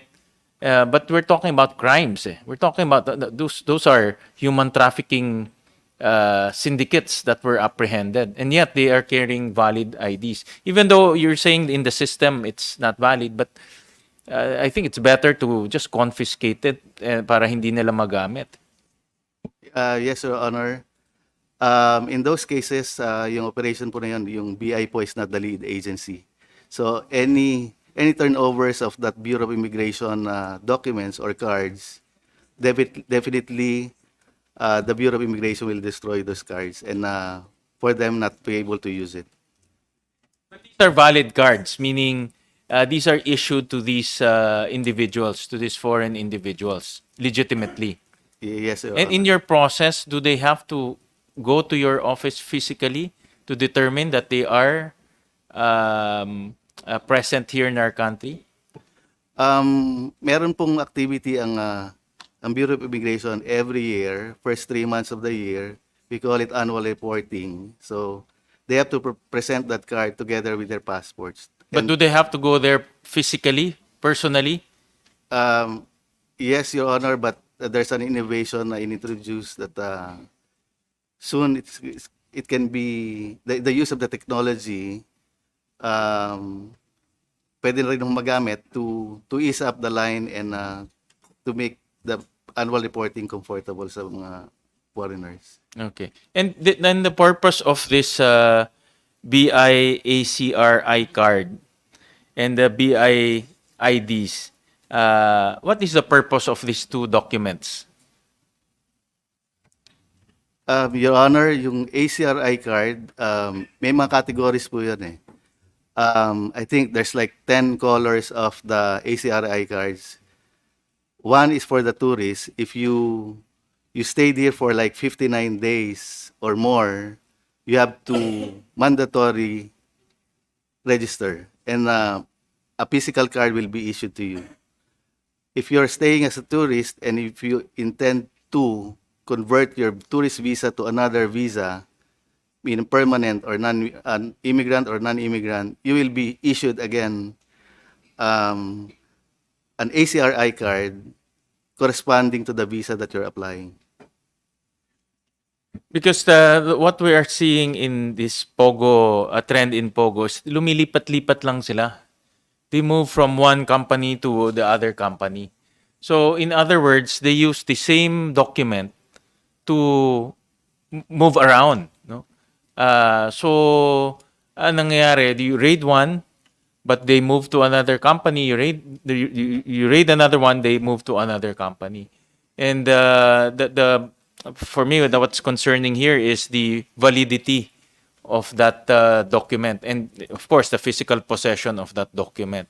So that's one angle that we want to be improved. No, if we can somehow collect those physical cards, because they're active. In that raid in Pasay, there's active pa rin sila. They're still there. No? They're still there. And it doesn't look good that those cards are registered to a previous company which was closed down because of human trafficking incidents. No? So that's one. And another one, Madam Chair, you Senator Wayne, yeah, go ahead. if I may, dagdagan ko lang konti dun sa about the alien certificate of registration. Yung wala ba sa sa protocol ninyo na kapag ni-revoke na nyo yung ECR ng isang foreigner, kailangang i-account niyo sila physically. Kasi kung ma-account niyo sila physically, that's the only time na pwede ninyong ma-confiscate yung ECR nila, di ba? So hanggang revoke lang kayo. Revoke lang ganun. Tapos wala na. Hindi na inyo hinahanap yung mga tao na yan kung nasaan na. Well, Your Honor, for those involved sa recent big operations, yes, we canceled or we revoked the ACRI cards together with their visas. And to update, of course, our system, our legal division or our Bureau of Immigration issues either a deportation order or allow departure order. So meaning, mawawala na po sila sa aming system and the record will show that they are deported. With regard to ACRI cards na kailangan po ma-account, the only time po na ma-account namin sila at maka-cancel if they're involved in illegal activities and being caught by our operations like intelligence division operations or the fugitive search unit operations. Kaya nga, kung na-cancel na niyo yung kanilang, na-revoke na niyo yung ECR nila, do they still have reason to be here sa Pilipinas? Kung cancel yung ECR, wala nang rason na nandito pa sila. Wala na po. They have to go out. It's either they undergo a deportation order or an order to leave issued by the Bureau.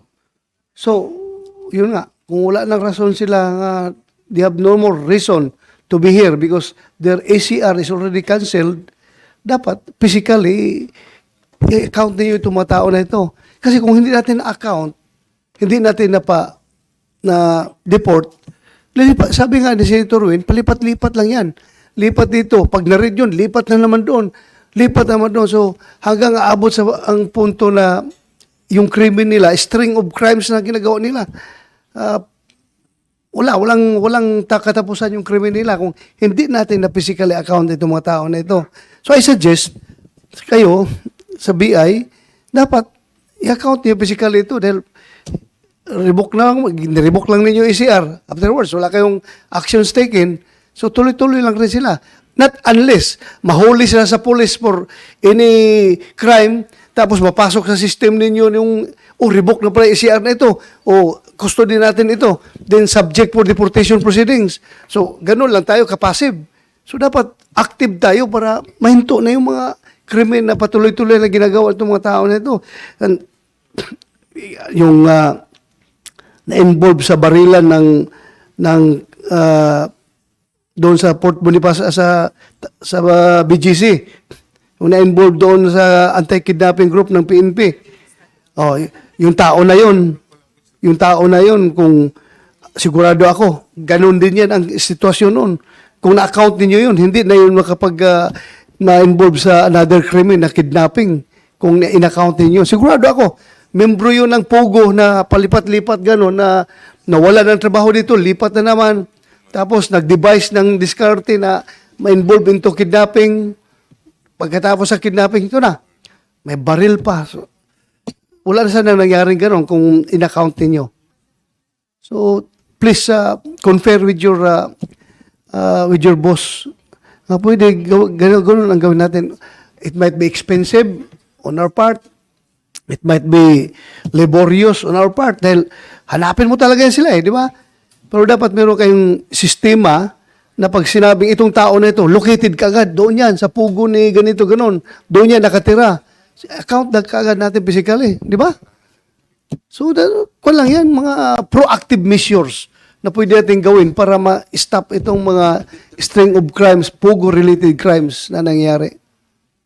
We fully agree, Your Honor. Thank you. Thank you, Madam Chair. Thank you, Senator Wen. So I was listening to Senator De La Rosa's questions. My question for purposes of our committee report is, do you need us to pass a law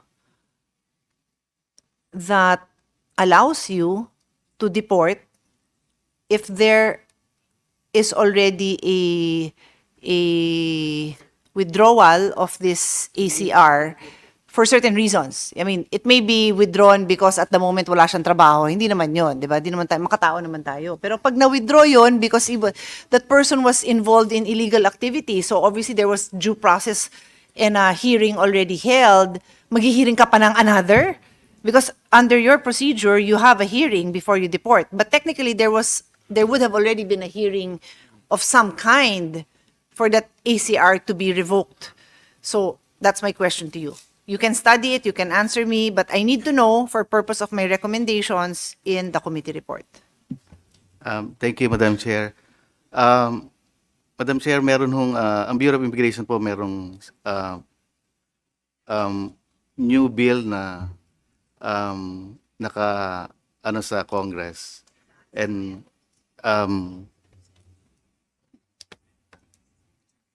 nandito na po sa Senate. Apo. And what you have mentioned, Madam Chair, I think parang wala pa po yung guidance na ganon to be included sa provisions of the new immigration bill. So study it and then give me a recommendation. If hindi na wala naman tayong bina-violate na due process, then tell me what kind of law you need to empower you to do that. Because what are they hanging around here for? Parang pang tayo pa yung nagki-create ng environment na magstay pa sila. Diba? If that ACR was withdrawn for very valid reasons and not just simply nag-expire lang yung maganda naman yung trabaho dito. Hindi naman ganon, no, to be clear. Okay, so we'll wait for those recommendations. Okay, Senator. You're absolutely correct, Madam Chair. The ACR is issued to a particular person and a particular company. Tama? Since that company has been raided, no? So wala na yung particular company na yun. And those people are also included in that raid. So it's either that ACR gets canceled and they go back to their homeland because they came here to work for that company. Kung meron silang crime, then of course they get deported. No? But anong nangyari kasi, nakita namin ni Senator Bato, they move around eh. No? Sinanay ito, they move around. And there are so many cases. No? They move around. And the reason why they are being hired also, I heard, is because they have experience already in this type of operation. No? So better to get this type of people rather than get new people, because getting them involved in this type of operation is also very complicated and risky. No? That's why they move around. But Senator Win, Madam Chair, siguruhin natin ha na itong mga tao na ito is hindi ito yung na-raid previously, nahuli ninyo, tapos nirelease na naman for whatever reasons. Kung may involved dyan na bribery or what, baka nirelease na naman tapos napunta na naman sa ibang kumpanya. Siguruhin natin na hindi nangyari yan ha. Dapat pag nahuli ninyo, take appropriate actions. Huwag niyo pahayaan yung mga tao ninyo na baka mamaya ma-bribe sila, i-release naman nila yung tao. Balik-balik ang problema natin ito. Ay, umiiling-iling yung ulo ni Colonel Kwan sa likod na hindi na nangyari yan daw, hindi nangyari. Pero ako lang, thinking ko lang ako, aloud, advanced thinking lang ako. I'm not accusing you na ginagawa nyo yan. Ako lang siguruhin natin ha, na pag nahuli, appropriate actions. Pwede ba manahuli? Halimbawa, yung sinabi ni Senator Win na ni-raid yung Kwan, yung isang kumpanya na yun. Tinik-custody nyo ito yung mga tao na ito. May chance ba na ma-release ninyo kagad, ma-release ninyo ito at ma-recycle, ma-employ na naman sa another Pogo company? Mr. Chair, I can speak only for the Bureau of Immigration. Two ways lang naman po, three ways lang naman po ang pwedeng mangyari dun sa subject. One is continuous detention and then deportation. The other one is bail, and the other one Bail. is the case is dismissed. So Dismiss. Dismiss sa level ninyo. sa level po namin. Level. Administrative. Administrative. Kasi parang quasi-kuan kayo, di ba? Quasi-judicial kayo na body, yung Yes, BI. yes, Your Honor. So kayo nagkukuha sa mga immigration cases ninyo. Yes, Your Honor. So pwede nga pala, kung na-dismiss yung kaso, ma-employ na naman siya sa another illegal Pogo company. Nakalabas dismiss. Or kaya, ano pa yung isang rason, sabi mo? Bail. Bail. Bail. Pag on-bail siya, hindi naman magtanong yung employer na ang importante niya, meron siyang physical body na marunong mag-Mandarin na magamit niya sa kanyang operations. Hindi mo yung magtatanong kung on-bail ka ba o hindi, di ba? Pero yung, Your Honor, once the subject is on bail, they need to report twice a month. Wala namang problema. Twice a month, magtrabaho pa rin ako. Pag, end of the month, mag-report ako sa inyo, tapos balik naman ako sa trabaho ko. Di ba? Yes, Your Honor. So, paano natin ito, Madam Chair, isolve ang problema? Dahil pabalik-balik Pabalik-balik. I'm not sure if you've asked, if one of the gentlemen have asked the question, but yung ganun nga na raid na, yung employees ba niya, are they put on some kind of a watch list? Like just a watch list, may ganun ba? Natanong ba yun? Yeah, sorry, I know you were raising your hand, but can I just get a quick answer on this one? Mr. Manahan? Are they put on some kind of watch list? Yes, Madam Chair. Once na ma-charge po, na immigration charge ang subject, No. Hindi siya na-charge. Yung company man lang niya. that, So if the company was raided, do we have a mechanism kung saan yung mga foreign employees doon are somehow put on a watch list? I'm not saying i-deport mo dahil wala namang nakomit pa na crime, pero yung watch list ba? Kasi nga paikot-ikot nga. And these two gentlemen have kept on saying it. I parang haven't really heard. They're dumbfounded about our lack of doing something about it. So naisip ko na nga na may ganun ba? May watch list? Kasi otherwise, how do we get to a solution? yes, Your Honor. One example po yung one of the four big operations po that was conducted last year. Meron ng mga subjects found on the site na na-charge, na-detain, and then na-deport. Or pag victim allow departure order ng Bureau. So well accounted po sila, Madam Chair. Pero at that time na ginawa yung operation, meron pa hong mga employees yung subject company na wala po sa building.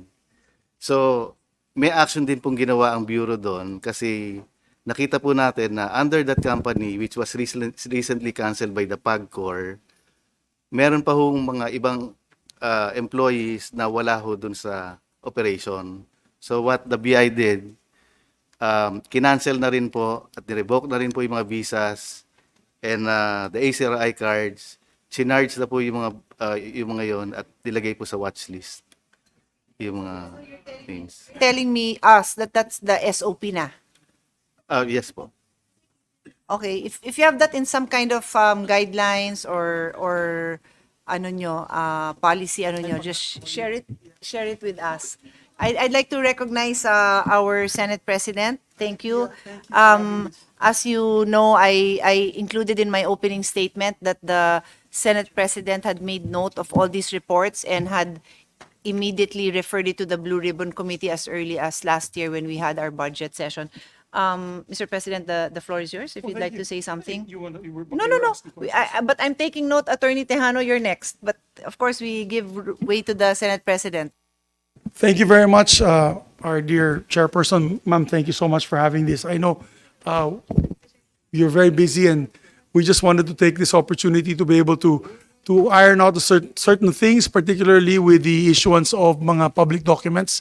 I'd like to also say thank you to Senator Sherwin and Senator Bato de la Rosa for taking a strong stand on this issue. Sorry for being late, ma'am. There's a whole school here. My daughter's school is here. I'm the host. I know. That's the commission appointments. It all started, gentlemen, ladies, pleasant good afternoon to all sa ating mga kawani ng gobyerno. Magandang hapon po. It all started when I've been getting complaints, particularly on, and I'll just put it bluntly, Chinese nationals having Filipino not just passports, pati PhilHealth card. Meron pa mga PWD cards and all sorts of local senior citizen cards, which they use as a local ID. It becomes a local ID. These are foreign nationals, and I'm quite shocked and to put it mildly on this issuance because. They use it now to gain access to subdivisions. They gain access na to areas where it's supposed to be only Filipinos that are supposed to be benefiting from, let's say, programs of government. Like, for example, PhilHealth. Can a foreign national actually get PhilHealth that is being paid by taxpayers' money, Filipino taxpayers' money? Is that possible? If the residents, so at least we can answer that and correct that because that is something that that's up for debate. Well, it says when they feel health, there's a whole list that they can take up, and I'm just worried that they may be using this for nefarious things in the Philippines, nefarious actions in the Philippines. Most recently, there was a firefight in the heart of BGC. My God, that was embarrassing. People were showing videos online of it's like a movie where they're actually firing their guns in BGC. And I know the chairperson is from Taguig. And these were, I believe, Chinese nationals that were shooting at our police officers and NBI. First of all, how did they get the guns? Maybe we should look into that. Are their firearms illegal? If they were legal, how did they get them legally? Under our gun laws. Our gun laws is very strict when it comes to the ownership of firearms. Foreigners are not allowed to own firearms in this country. So every time there's an incident involving a foreign national, not just one country, but a foreign national, they always seem to have certain documents, whether it is fake or not. We have to go to the bottom of this, Madam Chair. And I think we have to open the people's eyes on this. And dapat, aware na rin yung tao, and that's why I'm happy that we're having this hearing. Aware na po ang taong bayan, lalo-lalo na yung mga registrars at yung mga clerks sa iba't ibang ahensya ng gobyerno pag may nag-a-apply. Lalo na yung mga late application for birth certificates, for example. Pag late application for birth certificates, pati passport, you better make sure that the person that's being issued the passport is Filipino, and you can easily tell naman eh. You can easily tell. I have a friend in the BI, and then iba na daw yung style ng BI na yun when Bureau of Immigration, when they ask apparently, when there are people coming in claiming to be Filipino citizens but don't speak a word of Tagalog. or English, or they sparingly speak English, no Tagalog. Ginagawa nila, they start asking about local, as a joke, celebrity news. Oh, they ask local celebrities, which is an ingenious way of doing it, because people sometimes memorize things. No? People can memorize the national anthem. People can memorize our national heroes. But when you do the celebrity news, that's current events, hindi na nila masasagot. Things like that. We have to be more, how do you say, creative. That's the right word. We have to be more creative when we're trying to catch these unscrupulous individuals. So I just want to thank the chairperson for this, and I'm appealing to all the government agencies. This is becoming to be a very common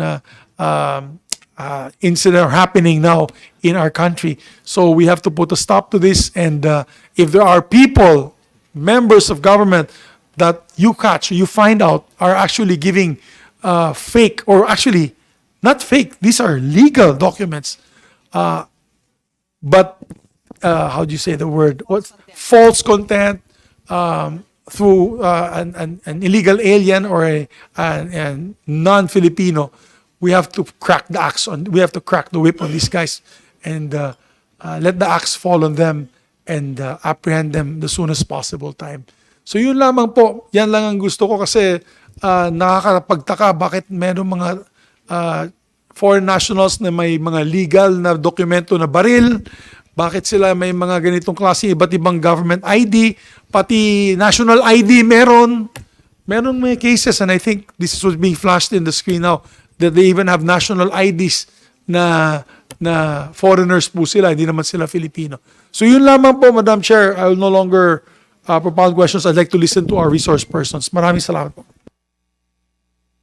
Thank you, Mr. President. We appreciate the support, and we know that this is really an issue that you have initiated. And actually, before you arrived, we were pointing out that some of the information that was shared with us, we know they had started the investigation precisely because of the information that came out during our budget hearings. Yeah. So our only hope is that this hearing triggers even faster cooperation among all of you, because we cannot solve this in isolation. So let me call on Attorney Tejano, who was raising his hand from Ayakat. Go ahead, sir. Good afternoon, Madam Chair. Good afternoon, Mr. President.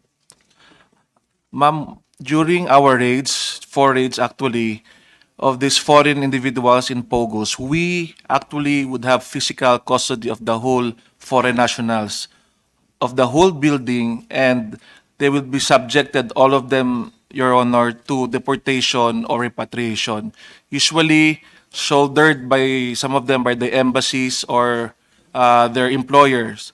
However, those who were issued with habeas corpus, or those cases which has been filed with habeas corpus, sila po yung nare-release na foreign individuals. Or those material witnesses that we have in our custody sa tip center, doon po sila. But all of them, Your Honors, are blacklisted and not allowed to come back to the Philippines. I'm curious, who files a case of habeas corpus on their behalf? Yung employer nila, asawa nila, sino kaya? Mga lawyers po nila, Your Honor, they have actual lawyers.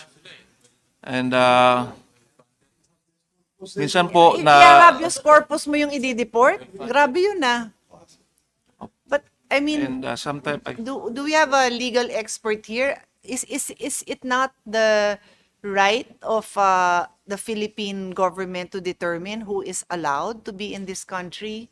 That to be, once you are allowed to enter, of course it is our job to take care of foreign nationals, but to treat them with all the respect due of a human being. Pero if there's a basis to deport, most of the may cases, right, Your may ganun Honor, pala yun. I mean, honestly, that's a legal, you're a lawyer also. Isn't that like a legal conundrum na parang pwede mo pa palang ipilit na nandito siya sa Pilipinas?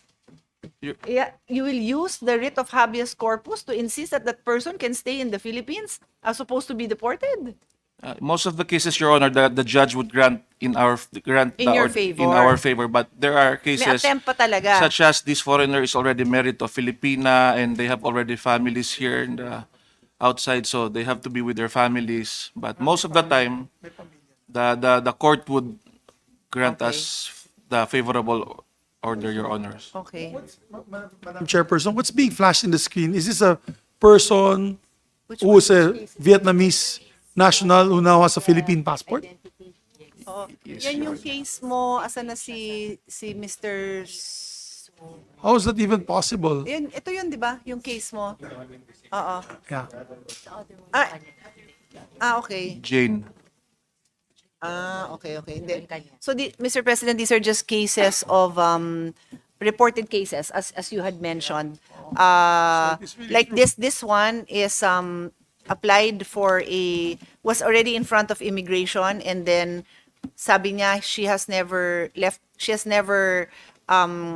first time niya to be an OFW and to leave the country, and yet the record showed that there are two other persons who had previously left with similar data as hers. Ano ba yun? Same passport or same everything but different person in this particular case. May I, Madam? Yeah, of course. And then ito yung kaso mo, di ba? Alika, baka gusto kong tanungin ni Yeah. Senate President. Oo, ang katanungan ko kasi po, Madam, is the issuance of the passport. For every crime, you follow the trail, whether it's you follow the evidence. And obviously, if it's money laundering, for example, you follow the money trail. In this case, it is the documents. Just like the other one that you flashed, it was a Vietnamese fellow, all of a sudden, nagkaroon ng Filipino passport. Sino nag-issue ng Filipino passport na yan? Dapat yan accountable. We have to know from the DFA who issued that passport. Now, you find out that person, maybe sindikato yan, maybe hindi niya rin alam. He might show, it says there, DFA Davao. He might show, which is strange because he said this person lives in Zambales. Paano naman umabot sa Davao para mag-apply ng passport yung mama? Ibig sabihin, naghahanap ng easy mode of access to these documents yan. Guys, we have to stay sharp. Nandito yung NBI. You guys have to stay sharp. I'm not a police officer. This gentleman beside me is a police officer. You have to follow the trail. Now, pag nahuli nyo yung lalaki nagbigay niya, nag-issue niyan, nag-interview sa kanya, tignan mo yung dokumento. Kasi baka naman, he was acting on the fact na may legal document, may PSA, or may birth certificate from some place in Zambales. Habulin nyo naman yan. Habulin nyo yan na yun. Di ba?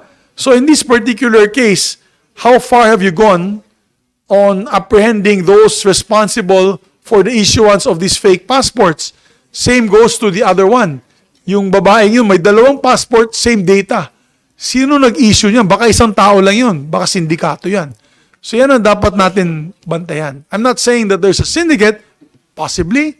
As my son always tells me, you'll never know.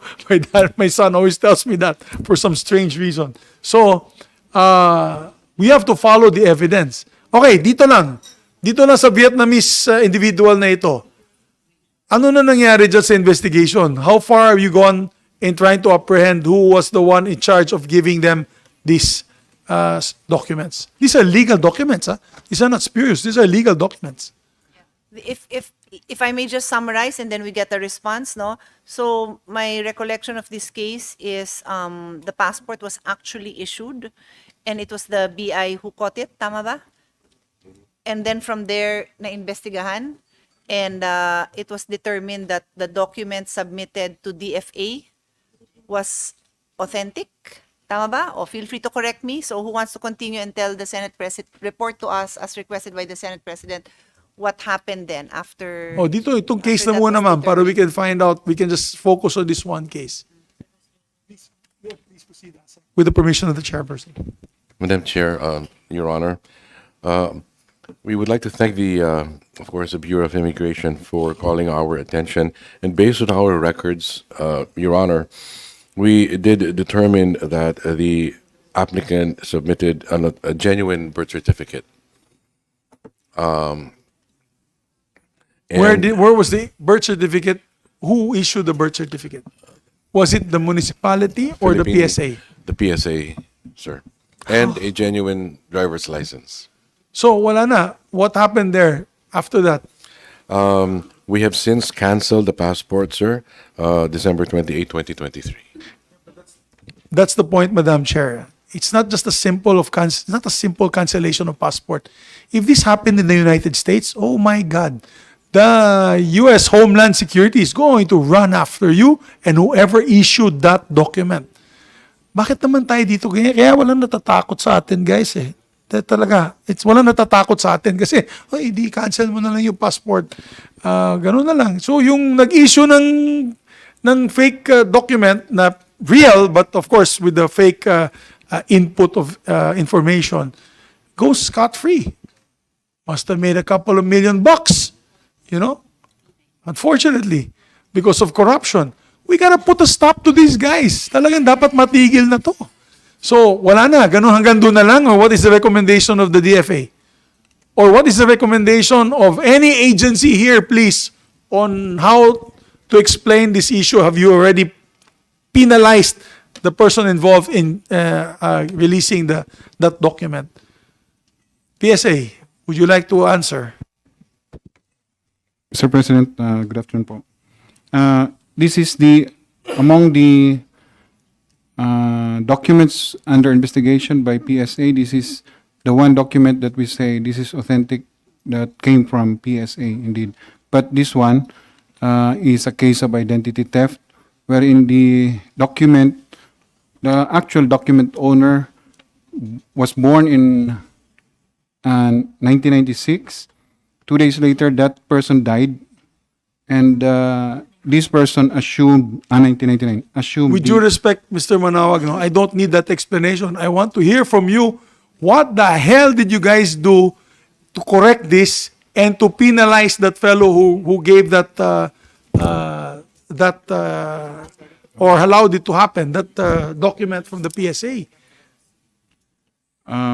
Do you do at least some normal, okay, when you issue that is not a late registration, a late request for birth certificate. Late siguro kasi, di ba when you're born in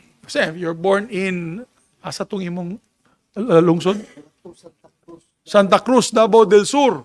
When he's born in the barangay in Davao del Sur, the hospital there will issue the birth certificate, di ba? The locality will issue the birth certificate. Now, if there's none, which happens to many Filipinos, wala silang birth certificate, you go to the PSA now for late registration of birth certificate. Ibig nyo sabihin, napakadali, ganun lang kadali, kumuha ng late registration of birth certificate na yon. Nasasabihin lang nila, ay, ganito, ganyan, meron ng, lalabas na kayo ng late birth certificate. Because I think that is what happened. The gentleman or the person, is it a guy? It's a man, right? Is it a man? It's a man. What's the name is in Vietnamese. If that is a man, that person must have been already of age when he applied for that birth certificate.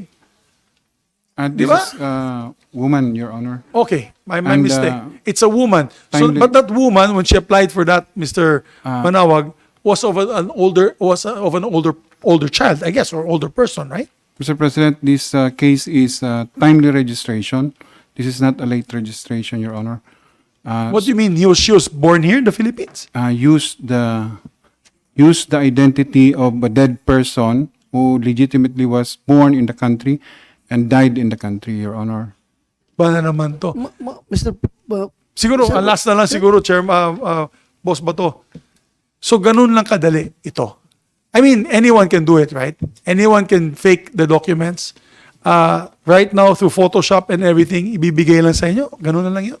I mean, is that easy to be able to get a birth certificate from the Philippine Statistics Authority now using fake documents? You don't do a background check? Your Honor, you don't go back to the municipality to find out if it is true Mr. or President, valid? Mr. President, yung pong registration happens at the local civil registrar, Your Honor. Sinasubmit po yan sa PSA once it is registered at the local civil registrar, Your Honor.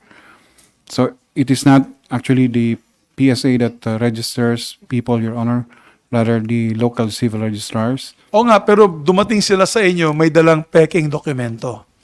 Peke, sabi mo, it's identity theft. Ngayon, ganun lang ba kadali na basta ang sinasabi mo, garbage in, garbage out. Ang sinasabi mo, wala kaming magawa pag dinala yung dokumento sa amin na merong ganitong mga detalye, ay lalabas na namin yung birth certificate na late registrant. You don't do background checks? There's no form of background check or verification on your part sa PSA?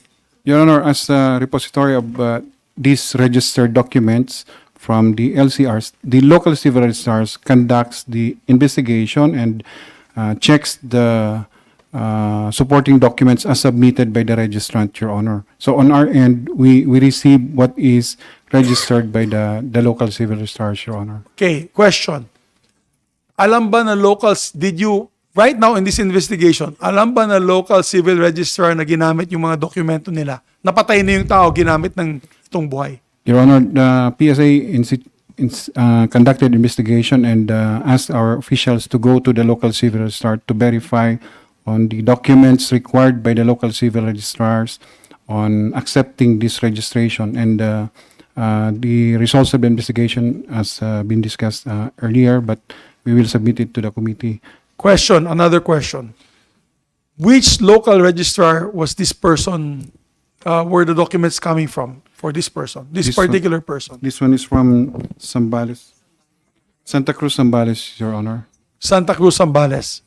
For your information, Mr. President, we asked them to identify the top 3. They have a list, no? You have a list? You gave us a list. They investigated the top 3 locations where they have the most late registration of birth. Late because, unlike in this particular case, most of the cases we're investigating are the late registration. So they identified Pasig, Davao del Sur, and what was the third? Manila. And they have a list. They have other lists. So anyway, we were just saying that without this hearing, we expect that they would be proceeding exactly as the Senate President was saying. No? That was our point na sana hindi kami kailangan mag-hearing to ensure that all of the necessary steps, not just to resolve that one case, but that they do not happen, because wala pa rin akong narinig sa inyo kung sino ang naimbestigahan at sino ang matatanggal, unless you just didn't volunteer that information. You're both raising your hands. So si Ase Cruz naman. Thank you, Madam Chair. In fairness po, it was the PSA who assisted us in determining the statistics. Yes, ma'am. And the figures that we came out with, those were used by suspected foreign nationals po, who applied for Philippine passports. But I'm saying, nahanap nyo together, pero yung opinion nyo, as you have been saying it, is ang may jurisdiction doon is their LGU, Mr. President, because the civil registers are under the jurisdiction of their LGUs. What we have been saying is that they have supervisorial powers over the civil registrar. So you have to be the ones to implement or to... Hindi pwedeng kayo ang magsisante dun sa tao, pero pwedeng yung i-recommend na kasuhan yon, di ba? So that's what we're waiting for. Yeah. Madam Chair, kasi ang gusto natin ang kalalabasan sana ng committee hearing na ito ay makakapatupad tayo ng batas, nagagawa tayo ng batas on increasing the penalties and criminal liabilities of not only these individuals, but also the government agencies who release these documents. Kaya sana, habang dinidebate pa namin itong batas na at paano natin paggagawin itong batas na ito, on your side alone, on the DFA, the PSA, the civil registrars under the local government, the DILG, the BI, dapat meron na po kayong processes na medyo, dahil dito, hindi ganun kadali. May dapat secondary, tertiary level or what you call layers of identification of this particular individual. Di ba po, kaya nyo nang gawin yun eh. You don't need to wait for us to come up with a law. On your own, mag-usap-usap kayo. For example, DFA, yung mamang ito, hindi naman marunong mag-English. Siguro yung when I apply for my new passport, I go to your office for the picture and all. They always do the interview. Oh, sir, ano ba? Anong ilalagay ko dito pangalan? So dapat dagdagan nyo siguro yung interview process. Di ba? Kung ano, pag nakita nyo na medyo duda kayo na hindi ito Pilipino at yung kawin ninyo, yung kasama nyo dyan ay matino, hindi po sindikato, sasabihin niya, sandali, red flag muna natin to. We'll report this muna to our supervisor. Then they report, then you do a secondary investigation. Same with the BI, same with the PSA. Dapat sa PSA, it shouldn't be that easy. Because they're using your document now because of the mere, siguro, ease of doing business, mabilis. But because of that now, they're utilizing it, the syndicates are utilizing it to get legal documents from you guys. Mr. President, Your Honor, Madam Chair, dun po sa isubmit naming result ng investigation which we conducted, part of the recommendation there are filing of administrative cases against involved local civil registry personnel. So kasama po yun sa, we have at least 3 identified areas for filing of administrative case, just to inform the body that in pursuing the investigation, we have this recommendation to pursue administrative cases against hearing officials at the local... Madam Chair? Sinabi mo kayo na top-notch Sir Davao, sir. Sabihin mo nga sa akin ng mga munisipyo yan, puntahan ko yan ngayong break. Pagsasakaling ko yung mga local civil register dyan. Anong munisipyo? Anong munisipyo? That was Santa Cruz del Davao del Sur. Lungsod ko ba? Ano pa? Your Honor, the Hometown document, ko ba? the numbers submitted by DFA, we'd like to correct yung record kanina that we say we do not know those numbers. Actually, DFA has been continuously back-channeling, checking the records from our records, submitted records to them. They check it to us through back-channel verification. So yung sinasabing lang, Pasig, Rizal, Metro Manila has 39 cases. These are actually coursed to us for verification on a regular basis, Your Honor. Here earlier, what were the towns, Your Honor, with the permission of Senator Bato? Baka may bukid nun, ha? Tingnan mo, baka may bukid nun. Wala kaming wala. Bukid nun, wala. Yung Puro pong- mga ano dun. This was top 3 po as submitted by DFA and as verified by PSA. Pasig, The city of Pasig. Pasig City, Santa Cruz, Davao del Sur, and the third is Manila, and Quezon City po yung fourth with 10 cases referred to us po. Okay. Ano yung hanap niyo, sir? Investigations are all ongoing as we speak, ongoing, or because kayo nga ang technical supervision, right? So what do? You write to the mayor and tell them, nangyari to, paki-imbestiga, fina-follow up nyo ba? Because I assume that that's where the IACAT comes in to really follow up, because nga medyo may disjoint, di ba? Kasi they're not, the civil registers are not effectively under you. Tama? Am I correct? I mean, who's following up on the cases? Yun yung tanong din ni Senate President. It's not enough na na-deport, di ba? Yeah. Who do you want to answer? Anyone? Oh. Mike.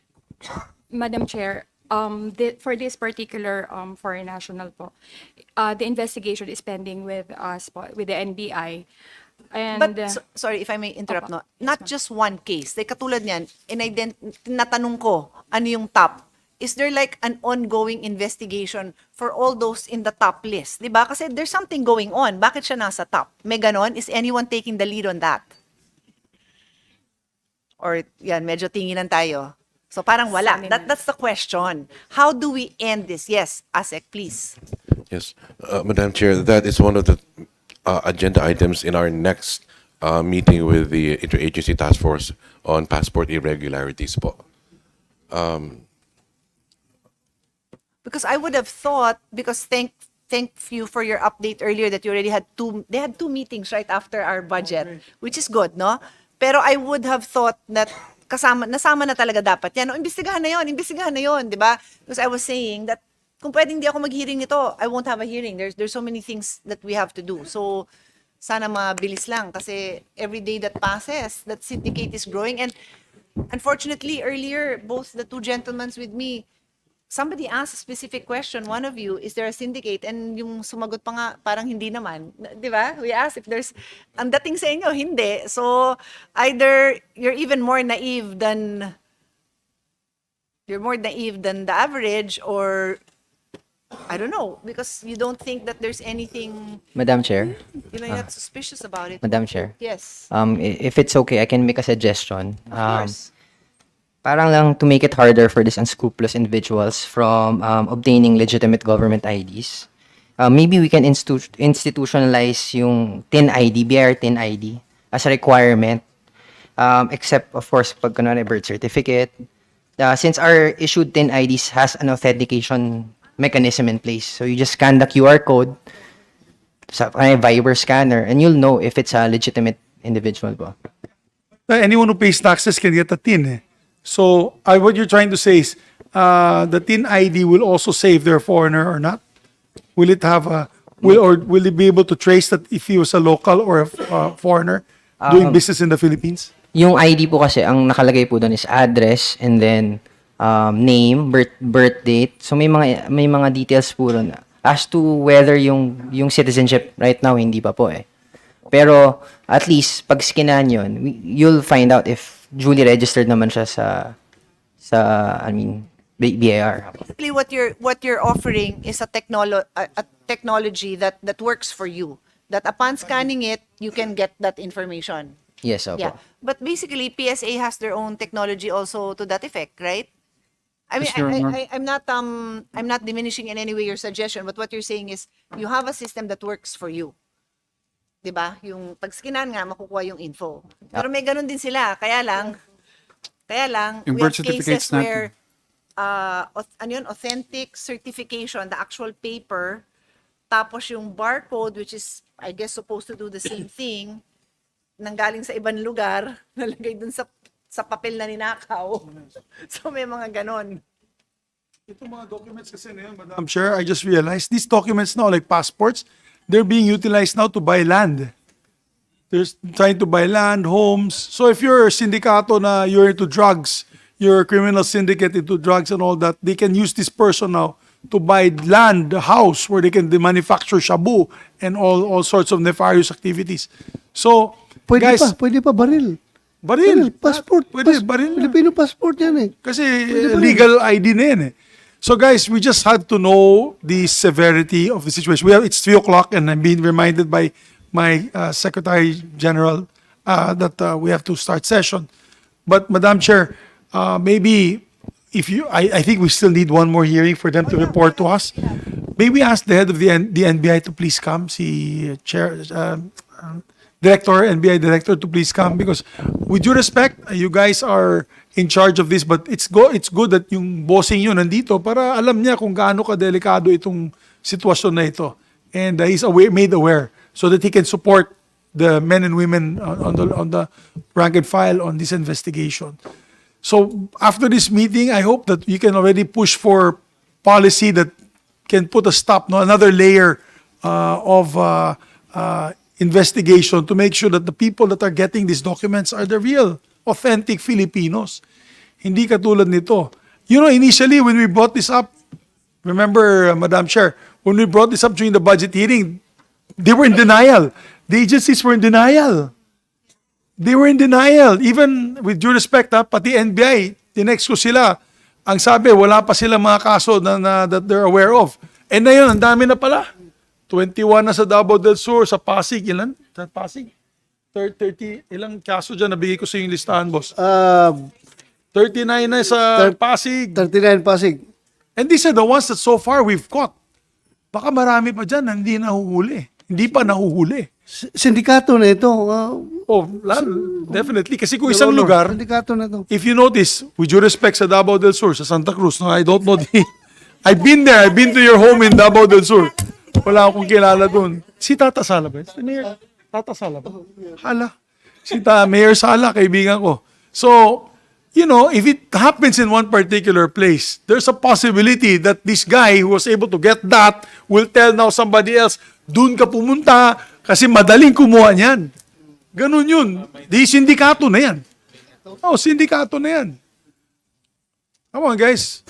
Kawani tayo ng gobyerno dito. We have to do our best to make this, not make this happen. It's an embarrassment to these agencies.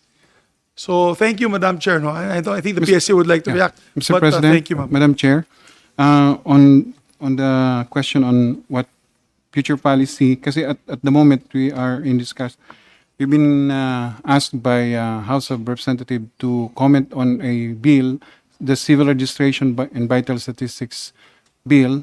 This is basically to amend the 1931 law creating the civil registration law in the country. So it's an old law that needs to, basically that law do not give power to NSO then to PSA now to penalize local civil registrar. What we can, the farthest that we can do is to recommend to the local chief executive to act or to penalize or to administratively sanction the local civil registrar. But on the part of the PSA, what we can do after investigation is to put them. So basically, the law, the bill is seeking to increase that power of PSA to penalize, to put them under the Philippine Statistics Authority's rule, and also part of the is to add penalties on erring implementers of civil registration law.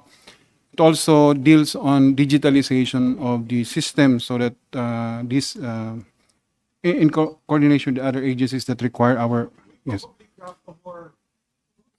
For the record, we'll probably craft a more comprehensive law, not just amendments to the Civil Registry Act.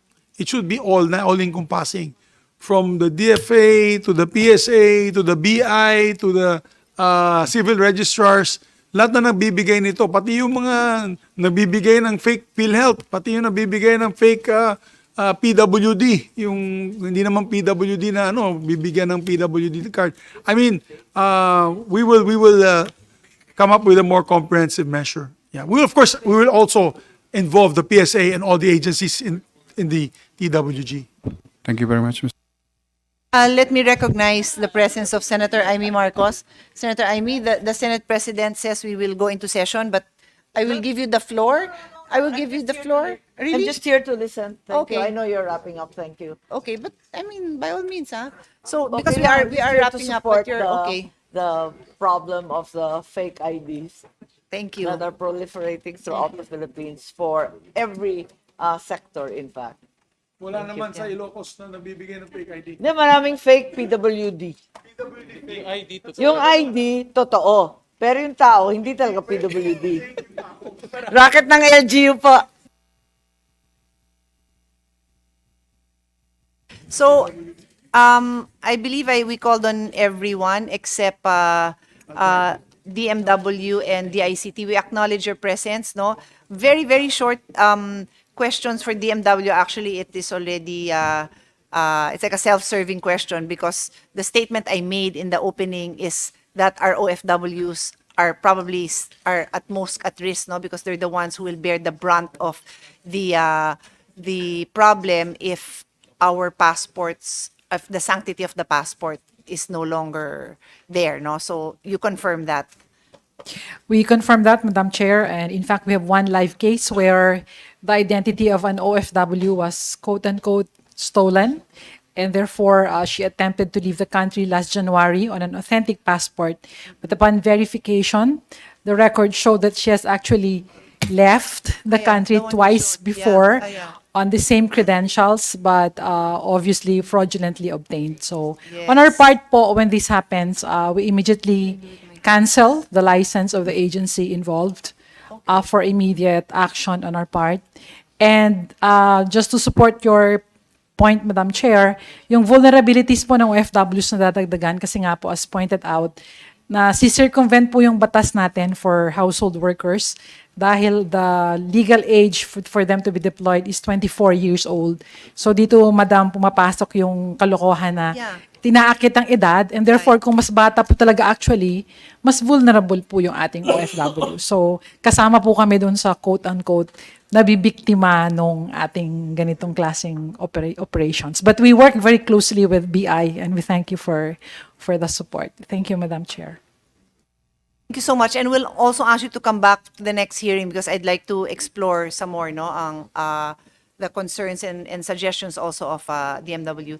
And We'll then be glad po. for DICT, no, we acknowledge that there is an existing MOU between DICT and DFA for collaboration to digitize consular services, et cetera, no?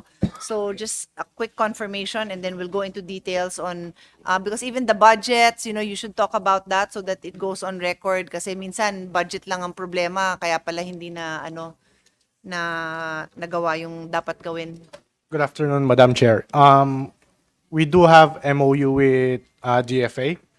We also have coordination with PSA to develop an application to verify the person if he is what, or Who? kung Who they siya say mismo they yung are. Who dinedeclare they niya say kung they sino are. siya. Yes, yes. So this app is called the E-Verify, which okay. will be launched on April with PSA. Okay. So this is connected with the national ID system. Mm-hmm. So mapupull out na po yung mga data depende sa kunyari biometrics ng tao. Pag in-scan siya, malalaman kung siya nga talaga yung dinedeclare niyang siya. Okay. So DFA could use that system to help on the verification process before issuance of any documents po. Okay, thank you. Yeah, okay. Quick follow-up lang, and no need for an answer today. You've heard all the discussion, no, sa DICT, and I truly believe that everything can be solved through digitalization and technology. Just on the POGOs alone, they are TIN ID, DOLE ID, BID, BIID, ACR, PNP, PhilHealth. No? Sa locals, mas marami pa ito. May NBI clearance, may cedula, di ba? So, meron kang national ID. So, one person will have 10 different IDs. No? I think it's about time to listen to all of this discussion. But even with all of these IDs, we're still getting fooled. No, marami pa ring mga fake, marami pa ring mga fraudulent. So, analyze what's the problem and suggest to us during the next hearing. I think everything can be solved through technology, and DICT can, we want DICT to propose to us how do we solve all of these things through information technology. So at this point, I'd like to thank everyone for the time you gave us. It's been almost more than 4 hours, no? Or around 4 hours. Hindi pa to tapos because we really want to see the problem through, okay? Maybe the first hour we spent basically defining the problem, which, as I said, was already brought up during the budget. So now we really want to find the solutions, and for that reason, we need to make sure that the civil registrars are here, and perhaps more concrete steps on the part of the agencies on how to really identify the issues and plug the holes that we have. So I think ang mahalagang mensahe natin hindi dapat nabibili ang pagka-Pilipino, pero sa nakikita natin, nabibili siya. Nabibili siya sa pamamagitan ng sindikato. Kami po doon lang sa konting kwentuhan, parang conclusion natin is mukha namang may sindikato dahil may mga lugar na doon maraming nagre-register ng late birth, yung adult na sila, may edad na sila, saka pa lang sila magpaparegister. Tapos, hindi naman sa bias, pero tinanong ng ating kasamahan, ano ba yung mga nationality nun? Karamihan, lumabas na Chinese. And then, ang isa nating kasamahan, marami ng investigation sa mga POGO. So, it was brought up na ang foreigner, hindi siya makakabili ng lupa, pero kung may hawak ka na Philippine birth certificate and passport, then makakabili ka ng lupa. Paano kung gumising na lang tayo isang araw na hawak na nitong mga Pilipino daw sila, hawak na nila ang lupa. And we all know, especially those who've been in the LGU, nako, once na naumpisan yung land problems, that's another problem that cannot be resolved in one generation. It cannot. So, paano na tayo? So, yun ang pinakamahalaga, and ang kinikilala nating most at risk ay yun ngang mga OFW dahil baka maharang ka sa paglabas ng bansa. In the next hearing, ite-take up natin yung mga specifics na situation sa immigration pagpalabas sila, kasi yung example nung isang babae, hindi na siya nakalabas kasi on record twice na siya lumabas ng bansa never naman siya nakalabas. So in the meantime, the life of that person is put on hold. And possible na hindi, not just possible, we are sure na maraming katulad niya na on hold ang buhay dahil may gumamit ng identity niya, or kahit mismo siya katulad nung sinasabi mo, Yusek, na maybe they will doctor their birth certificate para lumabas na mas matanda sila, para makapag-abroad sila. So, quick message sa mga kababayan natin, wag niyong dodoktorin at papayag na may magdoktor nung inyong official documents, because not only is it a crime, pero pag nahuli yan, yung nais nyo pang ma-achieve, hindi nyo ma-achieve dahil hindi kayo makakalabas ng bansa, hindi kayo makakapasok doon sa trabaho dahil mako-hold lahat ng documents nyo, from your birth certificate to your passport. So, on that note, we will suspend this hearing till the next hearing, and please be prepared when you come back. Thank you very much again for your time. Game nagpukpuk na, dali, tatakbo ko. Good